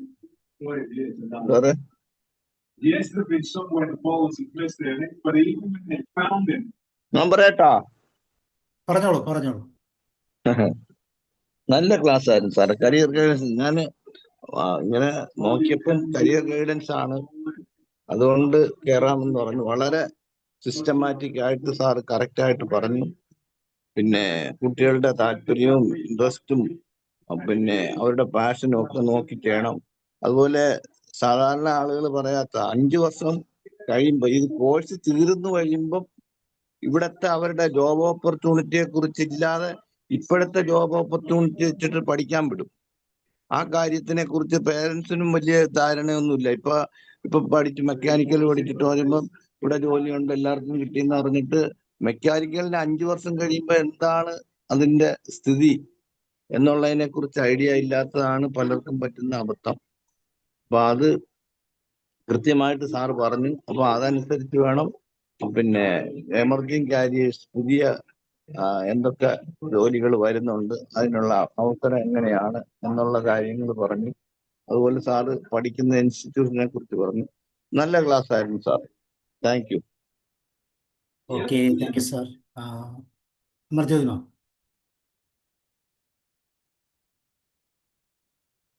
Thank you Sabu sir. Thank you Shine sir. വളരെ നല്ല ക്ലാസ് ആയിരുന്നു സാറേ. ഞാൻ തന്നെ എൻ്റെ ജീവിതം തന്നെ ഒരു എക്സാമ്പിൾ ആയിരുന്നു. ഞാൻ ചെറുപ്പത്തിലേ ഞാനൊരു ടീച്ചർ ആവാൻ മോഹിച്ച ആളാണ്. ചെറുപ്പത്തിലേ ടീച്ചറായിട്ടാ കളിക്കുക. അങ്ങനെയുള്ള ആള് പെട്ടെന്ന് ഡിഗ്രി എല്ലാം കഴിഞ്ഞ് ടെസ്റ്റ് എഴുതിയപ്പോൾ തന്നെ കിട്ടി. അപ്പൊ ഞാൻ ടെസ്റ്റ് എഴുതി കൽട്രോണിലാണ് കിട്ടിയത്. പക്ഷെ ആദ്യമൊന്നും അത് അറിഞ്ഞില്ല. കാരണം എന്താ, ഒരേ പ്രായമുള്ള ആൾക്കാരായതുകൊണ്ട് ഒരു രസകരമായി അങ്ങനെ നീങ്ങി. പക്ഷെങ്കിൽ പിന്നീട് ഞാൻ ചിന്തിക്കാൻ തുടങ്ങി, എന്റെ പാഷൻ അല്ലാലോ ഇത് എന്നുള്ളത്. എനിക്കതിൽ ഒരിക്കലും ഉയരണമെന്നോ ഒരു ചിന്തയുണ്ടായിരുന്നില്ല. ടീച്ചിങ് മേഖലയിലേക്ക് തിരിച്ചു വരണം നല്ല മനസ്സ് പറഞ്ഞു. പക്ഷെങ്കിൽ പെട്ടെന്ന് ആരും സമ്മതിക്കില്ല. ഗവൺമെന്റ് ജോലിയിൽ നിന്ന് റിസൈൻ ചെയ്യാനൊന്നും ആരും സമ്മതിക്കാത്തതുകൊണ്ട് അത് ചിന്തിച്ചില്ല. പെട്ടെന്നാണ് VRS വന്നപ്പോൾ ഞാൻ ഒന്നും നോക്കാണ്ട് എഴുതി കൊടുത്തു. അപ്പോഴത്തേക്ക് ഞാൻ കുറെ ഡിഗ്രി ഒക്കെ എടുത്തു. വെറുതെ പൊക്കിയിട്ടില്ല. എൻ്റെ ആഗ്രഹം ഞാൻ സാധിച്ചത് മക്കളെ പഠിപ്പിച്ചിട്ടും പിന്നെ ഇതും ഓരോ പഠിച്ചുകൊണ്ടിരുന്നു. അതുകൊണ്ട് ഞാൻ VRS എടുത്തതിന് ശേഷം 20 കൊല്ലം ഞാൻ വേസ്റ്റ് ആക്കിയത്. ശരിക്കും പറയുകയാണെങ്കിൽ വേസ്റ്റ് ആക്കിയെന്ന് പറഞ്ഞുകൊണ്ട് ഞാൻ പഠിച്ചുകൊണ്ട് വേസ്റ്റ് ആയില്ല. പക്ഷെ എൻ്റെ ഇഷ്ടമല്ലാത്ത ജോലി ആയതുകൊണ്ട് ഞാൻ വെറുതെ പോയി എന്നുള്ളൂ. പക്ഷെ ആത്മാർത്ഥ, അതായത് എനിക്ക് ശരിക്കും ഞാൻ പാഷനോട് കൂടി ചെയ്യാൻ തുടങ്ങിയത് ഞാൻ ടീച്ചർ ആയതിനു ശേഷം. സാറ് പറഞ്ഞ കറക്റ്റാണ്. അത് ശരിക്കും ആസ് ഫാർ ആസ് പോസിബിൾ എന്നാ പറയേണ്ടത്. 100% പറ്റൂല നമ്മളെ നാട്ടിൽ. പക്ഷെ എന്തായാലും ഞാൻ പറഞ്ഞ ഒരാൾക്ക് ഒരു കല്ലിന്റെ പണിയാണെങ്കിലും അയാൾക്ക് താല്പര്യം ഉണ്ടായാൽ അതിൽ അഗ്രഗണ്യനാവും, സംശയമില്ല. അപ്പൊ ഇവിടെ ശരിക്കും നമ്മൾ ഏതാണോ പാഷൻ ഫീൽഡ് സെലക്ട് ചെയ്യുന്നത് അതിൽ ശരിക്കും നമ്മൾ 5 സെൻസ് ഓർഗൻസ് ഉപയോഗിച്ച് ചെയ്യുകയാണെങ്കിൽ അതിൽ നമുക്ക് ഉഗ്രനാവുന്നുള്ള തെളിവ് ഇഷ്ടംപോലെ ഉണ്ട്. നമ്മൾ ഐൻസ്റ്റീൻ്റെ ഞാനൊരു ക്ലാസ് എടുത്തിട്ടുണ്ട് +1 ഇംഗ്ലീഷിൽ. ഐൻസ്റ്റീൻ എന്നെ കളിയാക്കിയത്, ഐൻസ്റ്റീനെ സ്കൂളിൽ പുറത്താക്കിയതാണ്. കാരണം എന്താണ്, ഹിസ്റ്ററി ടീച്ചർ ചോദ്യം ചോദിച്ചപ്പം അദ്ദേഹത്തിന് ഹിസ്റ്ററി പഠിക്കാനേ പറ്റൂല. അദ്ദേഹത്തിന്റെ ആ രീതിയിൽ പറഞ്ഞു. അപ്പൊ സാറ് കളിയാക്കി കുട്ടികൾ മുഴുവൻ ചെയ്തു. ഐൻസ്റ്റീൻ ഹിസ്റ്ററി ആണല്ലോ പറഞ്ഞു, ഐൻസ്റ്റീൻ ഹിസ്റ്ററി പഠിക്കേണ്ടി വരുമല്ലോ എന്ന് പറഞ്ഞു. ശരിക്കും ഐൻസ്റ്റീന്റെ തിയറി തന്നെയല്ലേ നമ്മൾ ഇന്നും പഠിക്കുന്നത്. ഐൻസ്റ്റീനെ പറ്റി പറയാത്തൊരു ദിവസം ഉണ്ടാവില്ലല്ലോ നമ്മൾ. ഈ ലോകം അവസാനിക്കുന്നത് വരെ ഐൻസ്റ്റീനെ നമ്മൾ മറക്കൂല. പക്ഷെ ഐൻസ്റ്റീനെ ഹിസ്റ്ററി പഠിപ്പിക്കാൻ അവന്റെ പാരന്റ്സ് അയച്ചിട്ടുണ്ടായിരുന്നെങ്കിൽ അദ്ദേഹത്തിന്റെ അവസ്ഥ എന്താവുക, നമുക്ക് എന്തൊരു നഷ്ടമായിരുന്നു. അതുപോലെ ഓരോ ഫീൽഡിലും സാറ് പറഞ്ഞ 100% കറക്റ്റ് ആണ്. പാഷനായിട്ട് തെരഞ്ഞെടുത്താൽ അതിന് നമുക്ക് എന്തായാലും ലോകത്തിന് എന്തെങ്കിലും കോൺട്രിബ്യൂഷൻ ചെയ്യാൻ പറ്റും, അതിൽ സംശയമില്ല. Thank you very much sir. ഈ സെലക്ഷനാണ് പാട് അല്ലെ. അത് മാതാപിതാക്കൾ വളരെ ശ്രദ്ധയോടെ ചെയ്തില്ലെങ്കിൽ ഒരു കുട്ടിയെ സംബന്ധിച്ചോളം അത് അത്ര എളുപ്പമല്ല. ഇപ്പം മാം സംഭവിച്ചതുപോലെ ഈ പറഞ്ഞ 20 years വന്ന ശേഷമാണ് അത് ചെയ്യാൻ പറ്റുന്നത്. അല്ലെ പാരന്റ്സ് എന്നോട് എത്രയും നിർബന്ധിച്ചില്ല ഇനി പോകണ്ടെന്ന്. പക്ഷെ എനിക്ക് ഞാൻ അച്ഛനെ അതായത് അന്ന് സ്കൂളിൽ 15,000 കൊടുക്കേണ്ടുള്ളൂ. പക്ഷെ അന്ന് 15,000 എന്ന് വെച്ചാൽ ഭയങ്കര വലിയ എമൗണ്ട്. വലിയ എമൗണ്ട് ആണ്. ജോലി കിട്ടുക എന്നുള്ളതാണല്ലോ അല്ലെ. അന്നത്തെ കാലത്തൊക്കെ അങ്ങനെയായിരുന്നു. ജോലി ഏതെങ്കിലും ജോലി ചെയ്ത് അല്ലെ, ഇതിന് ശേഷം പിന്നെ ആലോചിക്കാന്നുള്ള പാഷനൊന്നും അവിടെ ഇല്ലേ. ഇപ്പൊക്കെ മാറി പാഷൻ തിരിച്ചറിയുന്ന കുറച്ച് കഴിഞ്ഞിട്ടായിരിക്കും അധികം. അവർക്ക് കഴിഞ്ഞിട്ടായിരിക്കും, അങ്ങനെയായിരിക്കും. ജോസഫ് ജോൺ സാർ ഉണ്ടോ? മാഡത്തിന്റെ കാര്യത്തിൽ സംഭവിച്ചിട്ടുണ്ട്. അതൊരു ക്ലാസിക്കൽ എനിക്ക് നെറ്റ് ഇഷ്യൂ ഉള്ളതുകൊണ്ടാണ് വീഡിയോ ആ പറഞ്ഞു കേൾക്കാം. ഓഫ് ചെയ്ത്. ഓക്കെ. ഇല്ല, ഷൈൻ സാറിന്റെ ക്ലാസ് വളരെ പ്രസക്തമാണ്. കാരണം ഇപ്പോ അതുപോലെ തന്നെ ഈ കോഴ്സ് സെലക്ട് ചെയ്യുന്ന ഒരു സമയത്തിലാണ് കുട്ടികളും പേരൻസും ഒക്കെ. എല്ലാ പേരൻസും കേട്ടിരിക്കേണ്ട അടിസ്ഥാന കാര്യങ്ങളാണ് സാറിന്ന് പറഞ്ഞത്. എല്ലാവരും കേട്ടിരുന്നെങ്കിൽ, അത് മനസ്സിലാക്കിയിരുന്നെങ്കിൽ എന്ന് ആഗ്രഹിച്ചു പോവുകയാണ്. കാരണം ഇന്നിപ്പം ഇവിടെ ഇരിക്കുന്ന ഓൾമോസ്റ്റ് 50+ ഒക്കെയാണ്. അപ്പോൾ അവരുടെയൊക്കെ കാലഘട്ടത്തിൽ പേരൻസിന്റെ കമ്പൽഷനോടുകൂടി അവരുടെ ഇഷ്ടത്തിന് സഞ്ചരിക്കേണ്ട ഒരു സാഹചര്യം ഉണ്ടായിരുന്നിരിക്കണം. എല്ലാവരും അവരവരുടെ ചെറുപ്പകാലത്തേക്ക് ചിന്തിക്കുന്നുണ്ടാവും. ഞാനും അതുപോലെ തന്നെയാണ്. എനിക്ക് ഇഷ്ടപ്പെട്ട വിഷയം എടുത്തു പഠിക്കാൻ പറ്റാതെ എത്രയോ വർഷങ്ങൾ ടെൻഷൻ അടിച്ച് കോളേജിന്റെ അല്ലെങ്കിൽ സ്കൂളിൻ്റെയൊക്കെ വരാന്തയിലൂടെ നടന്നു എന്നുള്ളത് ഓർക്കുകയാണ്. അപ്പോൾ അതാണ് ഞാൻ പറഞ്ഞത്, വളരെ പ്രസക്തമായൊരു വിഷയം, പ്രസക്തമായ സമയത്ത് എല്ലാവരിലും എത്താൻ നമ്മൾ ചെയ്യണം. എന്തെങ്കിലും ചെയ്യാൻ പറ്റുമെങ്കിൽ ചെയ്യണമെന്ന് തന്നെയാണ് ഞാൻ പറയുക. ഉദാഹരണ സഹിതമാണ് സാർ അത് വിശദീകരിച്ചത്. എങ്ങനെ ഒരു കുട്ടി ലഹരിക്ക് അടിമയെ അങ്ങനെ ഒരു ഗ്യാങ് ഉണ്ടായി, അതിൻ്റെ ഒരു പശ്ചാത്തലമൊക്കെ അദ്ദേഹം ഉദാഹരണ സഹിതം പറഞ്ഞു. സ്റ്റുഡൻറ് സെൻറ്റേഡ് ആയിരിക്കണം ഒരു ഡിസിഷൻ എടുക്കുമ്പോൾ. അതിന് പേരൻസ് കുറെ കാര്യങ്ങൾ പഠിക്കേണ്ടതുണ്ട്, മനസ്സിലാക്കേണ്ടതുണ്ട്. ഒത്തിരി ഘടകങ്ങൾ അദ്ദേഹം പറഞ്ഞു. ഇതെല്ലാം മനസ്സിലാക്കി ചെയ്യുകയാണെങ്കിൽ നമ്മുടെ അടുത്ത ജനറേഷൻ അല്ലെ, നല്ലൊരു ജനറേഷനെ നമുക്ക് വാർത്തെടുക്കാൻ സാധിക്കും എന്നുള്ളത് നിസ്തർക്കമാണ്. ഈ കാര്യങ്ങൾ ഞാൻ ഓരോന്നും എടുത്ത് പറയുന്നില്ല. എല്ലാ കാര്യങ്ങളും ചുരുങ്ങിയ സമയം കൊണ്ട് വളരെ ഭംഗിയായിട്ട് അദ്ദേഹം അവതരിപ്പിച്ചു. ഷൈൻ സാറിന് പ്രത്യേകം നന്ദി പറയുകയാണ്. ഷൈൻ വയല അല്ലെ, ഇത്രയും എക്സ്പീരിയൻസ്ഡ് ആയിട്ടുള്ള, ഇത്രയും സബ്ജക്റ്റിൽ പ്രാവീണ്യമുള്ള സാറിൻ്റെ ക്ലാസ് ഒത്തിരി ഉപകാരപ്രദമായി എന്ന് പറഞ്ഞുകൊണ്ട് നിർത്തുന്നു. Thank you sir. ഓക്കെ, ഇനി ആരാ സംസാരിക്കണം? ആർക്കെങ്കിലും അൺമ്യൂട്ട് ചെയ്യാമോ? സ്നേഹിത മാം, ഓമന ടീച്ചർ, ശുദ്ധോദനൻ ഡോക്ടർ, ആർക്കെങ്കിലും പറയാനുണ്ടെങ്കിൽ അൺമ്യൂട്ട് ചെയ്യാം. ആ ഡോക്ടർ പറയും. സംസാരിച്ചോട്ടെ സാർ. ആ സംസാരിക്കും.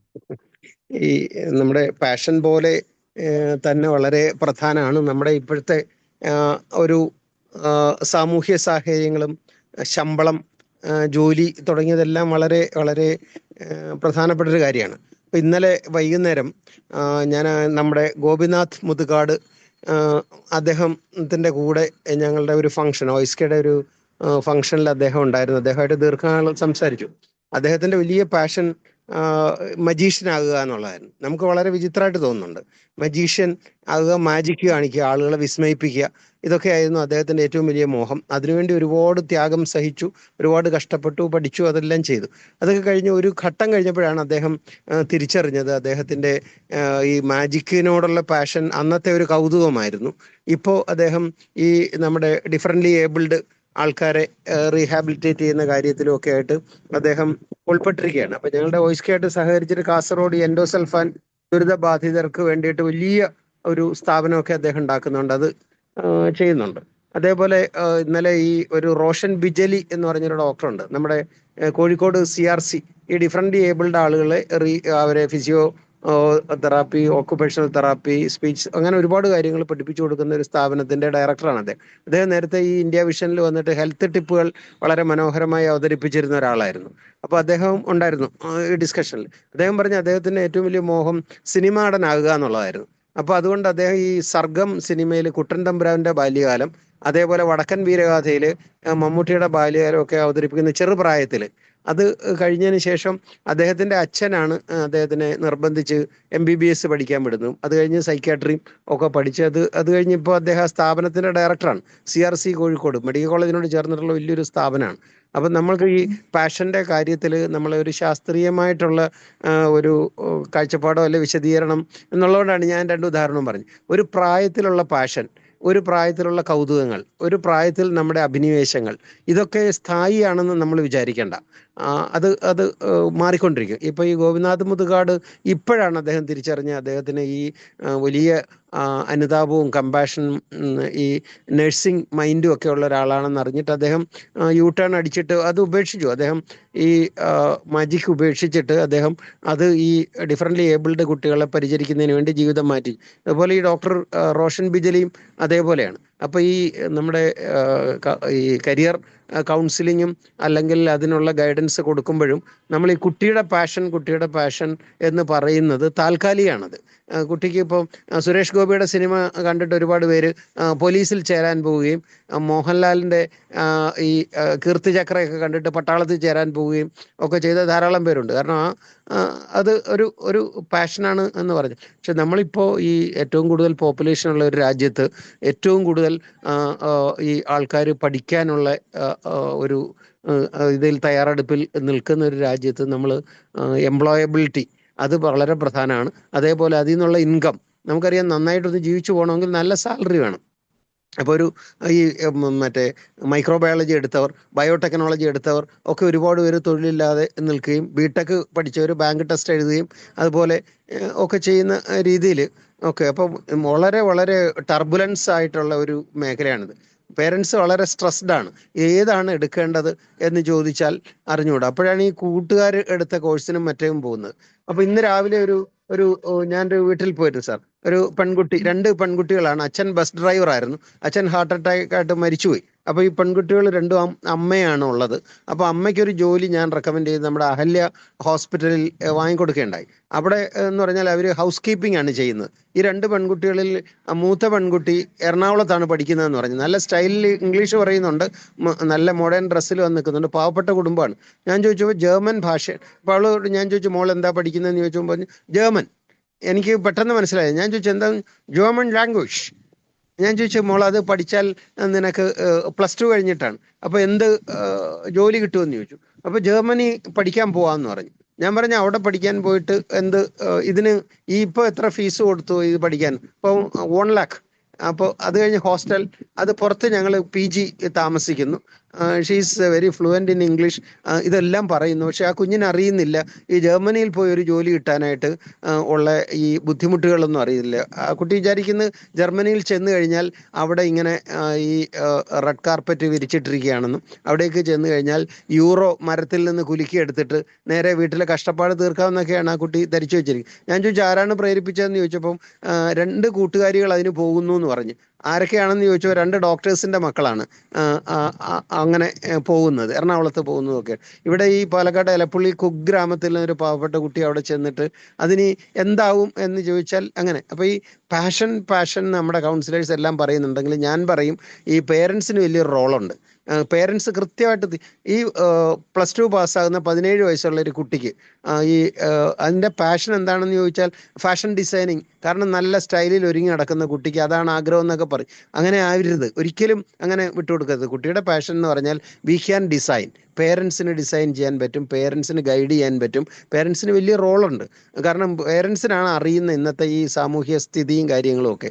അപ്പോൾ നമ്മൾ ഇന്നത്തെ ഈ ക്ലാസ് അതിഗംഭീരമായിട്ടുള്ള ഒരു ഐ ഓപ്പണിംഗ് ആയിരുന്നു എന്ന് ഞാൻ പറയും. കാരണം നമ്മൾ കാണാത്ത രീതി ഇപ്പോൾ ഈ എയും ഒക്കെ വന്ന് ഒക്കെ മാറി. ഇപ്പം ഇൻ്റഗ്രേറ്റഡ് കോഴ്സുകളും വന്നു കഴിഞ്ഞ് നാഷണൽ എഡ്യൂക്കേഷൻ പോളിസി രാജ്യം സ്വീകരിച്ചു കഴിഞ്ഞു. അതേപോലെ എക്സാം പാറ്റേൺ എല്ലാം മാറി വന്നിരിക്കുകയാണ്. അങ്ങനെയൊക്കെ വരുമ്പോഴത്തേക്ക് എംപ്ലോയബിലിറ്റി വളരെ വളരെ ഗംഭീരമായിട്ട് നിൽക്കുന്നതാണ്. ശരിക്കും ഇന്ന് നമ്മുടെ ഈ ഒരു പ്ലാറ്റ്ഫോമിൽ ആദ്യത്തെ ഈ ക്ലാസ് അതിഗംഭീരമായിട്ടുള്ള ഒരു ക്ലാസ് ആണെന്ന് ഞാൻ വിചാരിക്കുന്നു. നമ്മൾ ഈ വിദഗ്ധരാണെന്ന് ധരിച്ചിരിക്കുന്നവരെല്ലാം നമുക്ക് റീതിങ്ക് ചെയ്യണം. കാരണം ഇന്ത്യ മാറുകയാണ്. നമ്മുടെ ജോബ് ഓപ്പർച്യൂണിറ്റിയും അതും ഇതും എല്ലാം മാറി വന്നുകൊണ്ടിരിക്കുകയാണ്. എൻ്റെ ചേച്ചിയുടെ മോൻ ബിടെക് കഴിഞ്ഞിട്ട് അയാൾ IT രംഗത്ത് വർക്ക് ചെയ്തുകൊണ്ടിരിക്കുകയാണ്. ഇപ്പോൾ അവന് ഈ ഒരുപാട് കമ്പനികളുടെ ഓർഡറൊക്കെ എടുത്താണ്. AI വന്നതോടുകൂടി അവൻ്റെ ഓർഡർ എല്ലാം നിന്നു. ഇപ്പം നിന്നു എന്ന് പറഞ്ഞാൽ അയാൾ ഗംഭീരമായിട്ട് ചെയ്തിരുന്ന ഒരുപാട് പേർക്ക് വർക്ക് ഡിവൈഡ് ചെയ്ത് കൊടുത്ത് അതിന് ഇൻകം ഒക്കെ എടുത്ത് ചോദിച്ചു. ഇപ്പോൾ അവൻ എന്നെ വിളിച്ചിട്ട് എൻ്റെ ഒരു ഫ്രണ്ടിൻ്റെ ഒരു കമ്പനിയിൽ ഗൾഫിൽ മാമൻ ഒന്ന് പറഞ്ഞ് എനിക്കൊരു ജോലി ശരിയാക്കി തരുമോ എന്ന് ചോദിച്ചപ്പോൾ ഈ AI വന്നതോടുകൂടി ഇവൻ്റെ ഡിമാൻഡ് പോയി. That just simply vanished in thin air എന്ന് പറയുന്ന പോലെ. അവന് 2 പെൺകുട്ടികളും ഉണ്ട്. എൻ്റെ ചേച്ചിയുടെ മോനാണ്, തറവാട്ടിൽ താമസിക്കുന്ന ആളാണ്, കുടുംബകാര്യങ്ങളൊക്കെ നോക്കേണ്ട ആളാണ്. He's thinking about going abroad. കാരണം നമ്മൾ ഇതിങ്ങനെ മാറുകയാണ്. അപ്പോൾ പേരൻസ് ശരിക്കും എഡ്യൂക്കേറ്റഡ് ആവണം. പിള്ളേരെ അവരുടെ വഴിക്ക് വിടും. അവർക്ക് അങ്ങനെ വലിയ പാഷനും കാര്യമില്ല. We can design it. അവന് നല്ല ഭാവി, നല്ല ജോലി, നല്ല പൊസിഷൻ ഒക്കെ കിട്ടുന്ന രീതിയിൽ. സാർ പറഞ്ഞ ടൈം വളരെ പ്രധാനമാണ്. +2 കഴിഞ്ഞ ആളിന് ആഫ്റ്റർ 5 years എന്താകണം എന്നുള്ളതിന് വറി ചെയ്യേണ്ട പേരൻസ് ആണ്. തീർച്ചയായിട്ടും പേരൻസിന് കുഞ്ഞുങ്ങളുടെ അഭിനിവേശം അല്ലെങ്കിൽ ആ ഒരു പാഷൻ മനസ്സിലാവുന്നില്ലെങ്കിൽ അവരെ എന്തിനു കൊള്ളാം? മാത്സിന് എൻ്റെ മോൻ വീക്കാണോ, ലാംഗ്വേജിലാണോ എൻ്റെ മോൻ്റെ ഫ്ലുവൻസി, അവൻ ഇപ്പം മാതൃഭൂമിയിൽ നമ്മുടെ ഇയാളുടെ ശില്പിയുടെ കാനായി കുഞ്ഞിരാമൻ്റെ ആത്മകഥ വരുന്നുണ്ട്. ആ കുട്ടി ചുമരിലൊക്കെ ചിത്രം വരച്ചപ്പോൾ അച്ഛൻ നല്ല അടിയും കൊടുത്ത് അത് മുഴുവൻ ബക്കറ്റും വെള്ളവും തുണിയും കൊണ്ട് മായ്ച്ചു കളയടാന്നും പറഞ്ഞിട്ട് ഈ പാവം കുട്ടിയെ കൊണ്ട് അതെല്ലാം മായ്ച്ചു കളഞ്ഞു. ഒരിക്കലും ചിത്രകാരനാവരുതെന്നും പറഞ്ഞ് നല്ല ഒന്നാന്തരം അടി കൊടുത്തിരുന്നു. അപ്പോൾ അത് നമ്മൾ ഒന്ന് ആലോചിച്ചു. അങ്ങനെയുള്ള പേരൻറ്റും ആവരുത്. പക്ഷെ വളരെ വളരെ ക്രൂഷ്യലായിട്ടുള്ള പേരൻസിനൊക്കെ വലിയ സ്ട്രെസ് തരുന്ന നമ്മുടെ കൗൺസിലേഴ്സും ഒക്കെ ആക്റ്റീവായിട്ട് ഇടപെടേണ്ട ഒരു രംഗമാണിത്. അപ്പോൾ തീർച്ചയായിട്ടും ഇന്നത്തെ ഈ ക്ലാസ് അതിമനോഹരമായിരുന്നു, ഗംഭീരമായിരുന്നു. അതേപോലെ പ്രസൻറ്റേഷൻ യാതൊരു ജാഗ്രൻസും ഇല്ലാതെ കൃത്യമായിട്ട് ഹീസ് ഫോക്കസിങ്. ആ കുന്തം നമ്മുടെ നെഞ്ഞിലേക്ക് തന്നെ തറച്ചുകൊണ്ടുള്ള ഒരു പ്രസൻറ്റേഷൻ.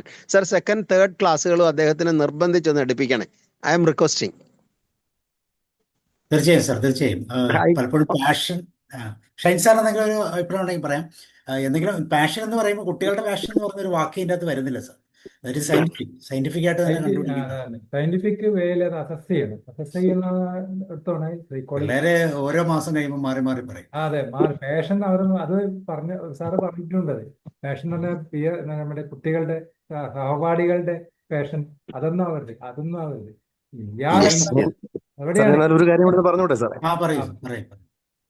സാറേ, അതിൽ തീർച്ചയായിട്ടും ഞാൻ ഇപ്പൊ പറഞ്ഞ സാറിന്റെ ഒരു അഭിപ്രായം എനിക്ക് വളരെയധികം ഇഷ്ടപ്പെട്ടു. കാരണം അതിൽ ഞാൻ ശ്രദ്ധിക്കേണ്ട കുറച്ച് ഭാഗങ്ങൾ കൂടി ഉണ്ട്. നമ്മൾ ഈ ലിമിറ്റഡ് ടൈമിൽ നിന്ന് പറയാൻ പറ്റുന്ന പോയിന്റുകളെ പറഞ്ഞു. ഈ പാഷൻ എന്നുള്ളതിനെ ഒന്നുകൂടി വിശദമാക്കേണ്ട ഒരു ഭാഗം ഉണ്ട്.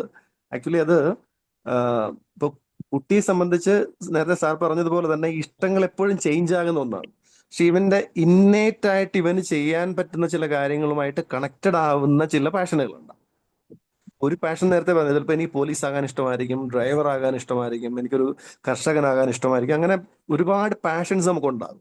പക്ഷെ ഇവന്റെ ടാലന്റുമായിട്ട് ഇവന്റെ ഇന്നേറ്റ് പൊട്ടൻഷ്യലുമായിട്ട് സിങ്ക് ആകുന്ന ഒരു പാഷൻ ഉണ്ടെങ്കിൽ അതിനൊരു പെർമനന്റ് മാർക്കുണ്ട്. അത് അവന്റെ ആ ഒരു റേഞ്ച് തീർച്ചയായിട്ടും ഈ പാഷനുമായിട്ട് കണക്റ്റഡ് ആവുന്നതാണ്. ഇങ്ങനെ നമുക്ക് ഈ പാഷനുകൾ അസസ് ചെയ്യാനുള്ള ടൂളുകളുണ്ട്, കണ്ടുപിടിക്കാനുള്ള. അതിന് അവൻ എത്ര % സക്സസ് ആകും, അല്ലെങ്കിൽ ഇത് എത്ര % സക്സസ് ആകില്ല, ഇത് ചെയ്താൽ അവന്റെ ജോബിന്റെ സാധ്യതകൾ എന്താണ്, നേരത്തെ പറഞ്ഞ പോലെ ഒരു എംപ്ലോയ്മെന്റ് എന്നുള്ള നിലയിലേക്കുള്ള കാര്യങ്ങൾ ഒക്കെ വരാം. പിന്നെ അതുപോലെ തന്നെ ഇപ്പൊ ഈ നമ്മുടെ ജിയോഗ്രഫിയുമായിട്ട് റിലേറ്റ് ചെയ്യുന്ന എംപ്ലോയബിലിറ്റിയുമായിട്ട് കണക്ട് ആവുന്ന കാര്യങ്ങളും സാർ പറഞ്ഞിരുന്നു. തീർച്ചയായിട്ടും ഇത്തരം ചർച്ചകൾ നമ്മുടെ ഈ പ്രൊഫഷണൽക്കിടയിൽ മാത്രമല്ല, നമ്മുടെ ഈ പൊളിറ്റിക്കൽ അല്ലെങ്കിൽ പോളിസി മേക്കേഴ്സിനുള്ളിലും ഈ പറയുന്ന ചർച്ചകളുണ്ട്. നമ്മുടെ ഈ ബ്രെയിൻ ഡ്രെയിൻ ഒക്കെ ഇപ്പൊ ഒരുപാട് കൂടി, യൂത്ത് ഒക്കെ ഒരുപാട് പുറത്തേക്ക് പോകുന്നത് കൊണ്ട് നമ്മുടെ പോളിസി മേക്കേഴ്സും ഈ ഒരു കാര്യത്തിൽ കുറച്ചൊക്കെ വറീഡാണ്. അതിന്റെയൊക്കെ ഒരു ആത്യന്തിക ഫലമാണ് നമ്മുടെ പുതിയ ഈ വിദ്യാഭ്യാസ നയത്തിലൊക്കെ വരുന്ന ചേഞ്ചസുകൾ, പുതിയ ഒരു കരിക്കുലം രീതികളൊക്കെ വരുന്നത് ഇതിനെ കുറച്ചൊന്ന് അഡ്രസ്സ് ചെയ്യാൻ കൂടി വേണ്ടിയാണ്. പക്ഷെ അവർക്ക് ചെയ്യാൻ പറ്റുന്നതിനപ്പുറത്ത് ഈ പ്രൊഫഷണലുകളായി ഇപ്പൊ തന്നെ ഇവിടെ ഒരുപാട്, ഞാനിപ്പം ഇപ്പോഴാണ് ആക്ച്വലി ഈ ഗ്രൂപ്പ് ഒന്ന് ശ്രദ്ധിക്കുന്നത്, ഇപ്പം പാർട്ടിസിപ്പൻസ് ആയിട്ട് എത്ര പേരുണ്ട് എന്നുള്ളത് നന്നായിട്ട് ശ്രദ്ധിച്ച് ഞാൻ ഇപ്പോഴാണ്. അതിൽ തന്നെ ഒരുപാട് എക്സ്പീരിയൻസ്ഡ് ആയിട്ടുള്ള പ്രൊഫഷണൽസ് ഉണ്ട്. അപ്പം നമ്മളെപ്പോലുള്ള പ്രൊഫഷണലുകൾക്കാണ് ഇതിനെ ക്ലാരിഫൈ ചെയ്ത് കൊടുക്കേണ്ടുന്ന ഒരു പ്രാധാന്യമുള്ളത്. അതിൽ ആ പാഷൻ എന്നുള്ളതിനെ ഒരു വലിയ വാക്കിന്റെ ഒരു ചെറിയ രൂപം എന്നുള്ളത് പോലെ പറയാം. അതിൽ കുട്ടിയുടെ ഒരു സിംഗിൾ ഇഷ്ടം എന്നുള്ളതല്ല, it's A group of passions അതിൽ വരുന്നുണ്ട്. അപ്പൊ അങ്ങനെ കൂടി അതിനകത്തുണ്ട്. അതുകൂടി ഞാനിപ്പോൾ ഒന്ന് ആഡ് ചെയ്യാണ്. തീർച്ചയായിട്ടും സാറിന്റെ ഫീഡ്ബാക്ക് എനിക്ക് വളരെയധികം സന്തോഷം തരുന്നുണ്ട്. Okay, thank U. വേറെ ആർക്കെങ്കിലും, ഓമന മാം, സ്നേഹത മാം, ആർക്കെങ്കിലും ഷെയർ ചെയ്യണമെങ്കിൽ ശരി. Thank you sir. നല്ലൊരു അവസരത്തിനൊത്ത ഒരു ക്ലാസ് ആയിരുന്നു. കുട്ടികളുടെ കാര്യം, കുട്ടികൾക്ക് ഓരോ കാരണങ്ങൾ കൊണ്ട് ഇഷ്ടങ്ങൾ മാറി മാറി വരും. ഇനി ഓരോ മാസത്തിലും ഓരോ വർഷത്തിലും കുട്ടികൾക്ക് ഇഷ്ടം മാറി മാറി വരും. പണ്ട് നമ്മളുടെയൊക്കെ കാലഘട്ടത്തിൽ അങ്ങനത്തെ ഒരു ഇഷ്ടത്തിന്റെ കാര്യമില്ലായിരുന്നു. എങ്ങനെയെങ്കിലും ഒരു ജോലി കിട്ടുക എന്നുള്ളതായിരുന്നു. അന്ന് എൻ്റെയൊക്കെ ചെറുപ്പത്തിൽ ഒന്നിക്ക് ടൈപ്പിസ്റ്റ് ആകാം അല്ലെങ്കിൽ ടീച്ചറാകാം. ഈ രണ്ട് ജോലിയെ പറ്റി അറിയത്തുള്ളായിരുന്നു. അതിൻ്റെ അപ്പുറത്തേക്ക് സത്യം പറഞ്ഞാൽ ആരും പറയുന്നത് ഞാൻ കേട്ടിട്ടില്ല. എല്ലാവരും 10ാം ക്ലാസ് കഴിഞ്ഞാൽ ഉടനെ ടൈപ്പ് റൈറ്റിംഗ് പഠിക്കാൻ പോകും, അല്ലെങ്കിൽ ടീച്ചറാകാനുള്ള പരിപാടി നോക്കും. TTC എവിടെയോ TTC കിട്ടുമെന്ന് നോക്കും. ഈ രണ്ട് പരിപാടിയെ അറിയത്തുള്ളായിരുന്നു. അപ്പം എന്നെ സംബന്ധിച്ചിടത്തോളം ഞാൻ ചെറുപ്പത്തിലെ മറ്റുള്ളവർ എന്നെ ടീച്ചർ എന്ന് വിളിക്കുന്ന ഒരു അവസ്ഥ ഉണ്ടായിരുന്നു, LP സ്കൂൾ മുതലേ. അങ്ങനെ ഞാൻ അവസാനം ടീച്ചർ ആകണ്ട എന്നുള്ള താല്പര്യമൊന്നുമില്ല, ടീച്ചറായി. ടീച്ചർ ആകുക എന്നുള്ളത് അന്നൊരു വലിയ കാര്യമാണ്. അന്ന് വേറൊന്നും ഇല്ലാതാൻ, വേറൊന്നിനെ പറ്റി ഞാൻ ചിന്തിച്ചിട്ടുമില്ല. പക്ഷെ എൻ്റെ കുട്ടികളുടെ കാലം വന്നപ്പോഴത്തേക്ക് മൂത്ത മോള് ഭയങ്കര എന്താ ക്വിസ് പ്രോഗ്രാമിലൊക്കെ 100% സ്റ്റേറ്റ് ലെവലിലൊക്കെ പോകുന്ന ആളായിരുന്നു. പക്ഷേ എൻട്രൻസ് വന്നു അപ്പോഴത്തേക്കും. ഇപ്പം നമ്മൾ എൻട്രൻസ് എഴുതണമല്ലോ. എൻട്രൻസ് എഴുതി കഴിഞ്ഞപ്പോൾ നല്ല റാങ്കിൽ വന്നതാണ്. പക്ഷേ അന്ന് സീറ്റൊക്കെ കുറവാണല്ലോ, MBBS-നൊന്നും കിട്ടാനുള്ള മാർഗ്ഗമില്ല. ഇപ്പോഴാണ് ആ റാങ്കിൽ MBBS-ന് കിട്ടുമായിരുന്നു. അപ്പോൾ BSc നഴ്സിങ്ങിന് ഹസ്ബൻഡ് പോയി. കുട്ടിയൊന്നും പറഞ്ഞില്ല. അപ്പോൾ ഹസ്ബൻഡ് പോയി. എല്ലാവരും അന്ന് കുട്ടികളെ നഴ്സിംഗ് പഠിപ്പിച്ച് ഈ ക്രിസ്ത്യൻസ് പ്രത്യേകിച്ചും അമേരിക്കയിലോട്ട് പറഞ്ഞു വിടുന്ന ഒരു കാലമാണ്. ഇപ്പോൾ പോയി BSc നഴ്സിങ്ങിന് ടിക്ക് ചെയ്തു. കോഴിക്കോട് മെഡിക്കൽ കോളേജിലാണ്. അപ്പം ഞാൻ വിചാരിച്ചു പെൺകുട്ടിയല്ലേ, എനിക്ക് പോയി ഓടിപ്പോയി നോക്കാമല്ലോ എന്ന് ഓർത്തു. അവളത് ഒന്നും മിണ്ടാതെ പഠിക്കാൻ പോയി. ഒരു കൊല്ലം കഴിഞ്ഞപ്പോൾ എന്നോട് പറഞ്ഞു, ഞാൻ എന്ത് വന്നാലും അമ്മ ഈ ജോലി ഞാൻ ചെയ്യില്ല. അപ്പം എനിക്കാകെ പേടിയായി. നമ്മളൊരു കൊല്ലം കഴിഞ്ഞ് പിന്നെ ഇങ്ങനെ പറഞ്ഞാൽ വീട്ടിലെ പ്രശ്നമാവും. ഞാൻ പറഞ്ഞു, നീ ഒരു കാര്യം ചെയ്യുക, അത് കംപ്ലീറ്റ് ചെയ്യും, അത് കഴിഞ്ഞിട്ട് നമുക്ക് IAS-ന് പോകാമെന്ന് പറഞ്ഞു. അവള് എന്നോട് ചോദിച്ചു, ഇത് ഡിഗ്രി അല്ലേ എന്ന് ചോദിച്ചു. ഞാൻ പറഞ്ഞാൽ അത് ഡിഗ്രിയാണ്, BSc കെമിസ്ട്രി എന്നൊക്കെ പറയുന്ന പോലെ BSc നഴ്സിംഗ് അങ്ങനെ വിചാരിച്ചാൽ മതി എന്ന്. അത് അതേപോലെ സംഭവിച്ചു. അവൾ ആ ജോലി ജന്മത്തിൽ ചെയ്തിട്ടില്ല. പാസ്സായി. ഏത് പരീക്ഷയ്ക്ക് പോയാലും പാസ്സാകും. ഇപ്പോഴും ആ സർട്ടിഫിക്കറ്റിന് യാതൊരു വാല്യൂ ഇല്ലാതെ പെട്ടിയിലിരിക്കുകയാണ്. IAS-ന് പ്രിലിമിനറി ഒക്കെ ഫസ്റ്റ് ചാൻസ് പാസ്സായി. പക്ഷേ നമുക്ക് അത്ര സാഹചര്യങ്ങൾ ഇന്നത്തെ പോലെ അന്നില്ല. അപ്പോൾ സെക്രട്ടേറിയറ്റിൽ ജോലി കിട്ടി. അപ്പം ഞാൻ വിചാരിച്ചു അത് മതി, അവിടുന്ന് എന്താന്ന് വെച്ചാൽ ആകട്ടെ എന്ന് വിചാരിച്ചു. അതും ഇപ്പം ജർമ്മനി പോയിരിക്കുകയാണ്. ഒരു ജോലിയും ചെയ്യാതെ സുഖമായിട്ട് ജീവിക്കുകയാണ്. അപ്പോൾ ഇവിടെ വന്ന് MA ഹിസ്റ്ററി 2 കൊല്ലത്തെ പരീക്ഷ ഒരുമിച്ച് ഇഗ്നോയുടെ പാസ്സായി പോയിട്ടുണ്ട്. ഒരു കുഴപ്പമില്ല. അത് എനിക്ക് ബുദ്ധിമുട്ടൊന്നുമില്ല. എല്ലാവരും ചോദിക്കും BSc നഴ്സിംഗിൻ്റെ സർട്ടിഫിക്കറ്റും കയ്യിൽ വെച്ച് ജർമ്മനി വെറുതെ ഇരിക്കുന്നത് എന്തൊരു മോശമാണെന്ന് ചോദിക്കും. പക്ഷേ എനിക്കങ്ങനെ തോന്നുന്നില്ല. She's happy. അപ്പം ഇതൊക്കെയാണ് സംഭവിക്കുന്നത്. കുട്ടികൾ മാറി മാറി പറയുന്നുള്ളതാണ് ഏറ്റവും വലിയൊരു സത്യം. അപ്പോൾ സുധാകരൻ സാറ് പറഞ്ഞ പോലെ രക്ഷിതാക്കൾക്ക് നല്ല പങ്കുണ്ട്. അപ്പോൾ എൻ്റെ ഒരു ഫ്രണ്ട് എന്നോട് പറഞ്ഞായിരുന്നു, നഴ്സിങ്ങിന് പോകേണ്ട ഒരു കുട്ടിയല്ലല്ലോ അത്, നിങ്ങൾ എന്തിനാ അതിനെ നഴ്സിങ്ങിന് വിട്ടേന്ന് ചോദിച്ചായിരുന്നു. പക്ഷെ അന്നേരം നമുക്ക് ഒരു ധാരണയില്ല ശരിക്കും എന്ത് ചെയ്യണമെന്ന്. ഇവിടെ അത്രയൊക്കെയല്ലേ സാഹചര്യങ്ങളുള്ളൂ. അപ്പം ഈ കരിയർ ഗൈഡൻസ് വളരെ നല്ലതാണ്. പക്ഷെ കുട്ടിയുടെ മാത്രം ഇഷ്ടം നോക്കി ചെയ്തിട്ടും കാര്യമൊന്നുമില്ല. കുട്ടികൾക്ക് സമയം കഴിയുമ്പോൾ മാറി മാറി വരും. പിന്നെ ആ ജർമ്മൻ പഠിക്കാൻ പോയ ആ കുട്ടി ജർമ്മൻ പഠിച്ചു കഴിയുമ്പോൾ അതിന് നഴ്സിങ്ങിനൊക്കെ അവിടെ ഫ്രീ ആയിട്ട് അഡ്മിഷൻ കിട്ടും സാർ, ഇങ്ങോട്ട് പൈസയും കിട്ടും. അതാണ് ആ കുട്ടി പ്രതീക്ഷിക്കുന്നത്. അപ്പം അത് കുഴപ്പമില്ല, പഠിച്ച് പാസ്സാവുകയാണെങ്കിൽ. അത്ര ഫ്ലുവൻ്റ് ആയ B2 എന്നൊക്കെ പറഞ്ഞ ഗ്രേഡ് ഉണ്ടെങ്കിൽ അവിടെ ജോലിക്ക് ഫ്രീ ആണ്. സാർ പിന്നെ ലാംഗ്വേജിന്റെ A B 2 പഠിച്ചു കഴിയുമ്പോൾ അവിടെ നേഴ്സിങ്ങിന് കിട്ടും, പൈസ ഇങ്ങോട്ട് കിട്ടും. അവർ ജോലി ചെയ്യിപ്പിക്കും, പഠിപ്പിക്കും. ഓക്കെ, അങ്ങനെയാണ് വേറെ അവിടുത്തെ സംഗതി. ആർക്കെങ്കിലും താങ്ക് യു സർ. സ്നേഹത മാം പറയുന്നുണ്ടെന്നാലും നമുക്ക് വൈൻഡപ്പ് ചെയ്യാം. ഷൈൻ സാർ ഒന്ന് ജസ്റ്റ് ഒന്ന് വരും, ഒരു വാക്ക് പറഞ്ഞ് നമുക്ക് അവസാനം. സാറേ പറഞ്ഞു സാർ. ഇല്ല സാർ ഒരു ഫൈനൽ ഒരു കമന്റ് പറഞ്ഞ് നിർത്തേക്കാന്ന് വെച്ചു. തീർച്ചയായിട്ടും. എന്തായാലും ഈ ഒരു PCTA ഭാഗമായി നടത്തപ്പെടുന്ന ഈ ഒരു കാലഘട്ടത്തിന്റെ ഏറ്റവും ആവശ്യമുള്ള ഇത്തരം ചില സെഷനുകൾ അത് നന്നായി ഓർഗനൈസ് ചെയ്തു. അതുപോലെ ഒരുപാടധികം ആൾക്കാരും പങ്കെടുത്തിരുന്നു. നല്ല രീതിയിൽ അതിന്റെ ഒരു ഫീഡ്ബാക്കും അതിന്റെ നമ്മൾ ശ്രദ്ധിക്കേണ്ട കാര്യങ്ങൾ നമുക്ക് ആക്ച്വലി എനിക്ക് ചില അഡ്വൈസുകൾ ഇങ്ങോട്ട് കിട്ടിയതിൽ വളരെ സന്തോഷമുണ്ട്. അതുപോലെ ഞാൻ കൂടുതലായി ശ്രദ്ധിക്കപ്പെടേണ്ട കാര്യങ്ങളെ കുറിച്ച് പറഞ്ഞു. അതുപോലെ ഫീൽഡിലെ റിയാലിറ്റികളെ കുറിച്ചുകൂടിയൊക്കെ പറഞ്ഞിരുന്നു. ചിലരുടെ പേഴ്സണൽ എക്സ്പീരിയൻസ് ഒക്കെ കേൾക്കാൻ പറ്റിയതൊക്കെ തീർച്ചയായിട്ടും ഇനി അങ്ങോട്ടുള്ള എൻ്റെ ഒരു പ്രൊഫഷണൽ ലൈഫിലും അല്ലെങ്കിൽ ഇത്തരം ക്ലാസ്സുകളുടെ കാര്യങ്ങളിലൊക്കെ എനിക്ക് ഒരുപാട് ഹെൽപ്ഫുൾ ആണ്. പിന്നെ ഈ ഒരു അവസരം ഉണ്ടാക്കി തന്നതിന് PCTA എല്ലാ ഭാരവാഹികളോടും, പ്രത്യേകിച്ച് എനിക്ക് വ്യക്തിപരമായി അറിയാവുന്ന സബോ കേരളം സാറിനോടും വളരെയധികം നന്ദി രേഖപ്പെടുത്തുന്നു. ഈ ഒരു സമയം വളരെയധികം നന്നായി പങ്കെടുത്ത എല്ലാവർക്കുമുള്ള, ഇപ്പം ഇതിൽ നമ്മുടെ മീറ്റിങ്ങിൽ നിന്ന് പോയവരുണ്ട്, വിദ്യാർത്ഥികളും രക്ഷകർത്താക്കളും ഒക്കെ ഉണ്ട്, എല്ലാവർക്കുമുള്ള നന്ദി കടപ്പാടും അറിയിക്കും. സന്തോഷം. സാബു സാർ അടുത്ത ക്ലാസ്സോടെ ചോദിച്ച് ഡേറ്റ് നേരത്തെ തന്നെ പറയണേ. കണ്ടിന്യൂസ് ആയിട്ട് നമ്മൾ ചെയ്യുന്നുണ്ട്, ഒരു മാസം കണ്ടിന്യൂസ് ആയിട്ട് നമ്മൾ ചെയ്യുന്നുണ്ട്. അപ്പൊ തീർച്ചയായിട്ടും ഈ വിഷയമായിട്ട് സാർ വരും.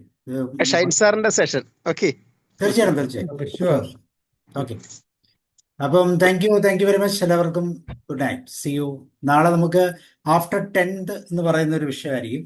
ആഫ്റ്റർ 10th നമുക്ക് എന്ത് ചെയ്യാം, വളരെ സിമ്പിൾ, തുടക്കത്തിലുള്ള. So thank you, see you. Night. Thank you. Good night.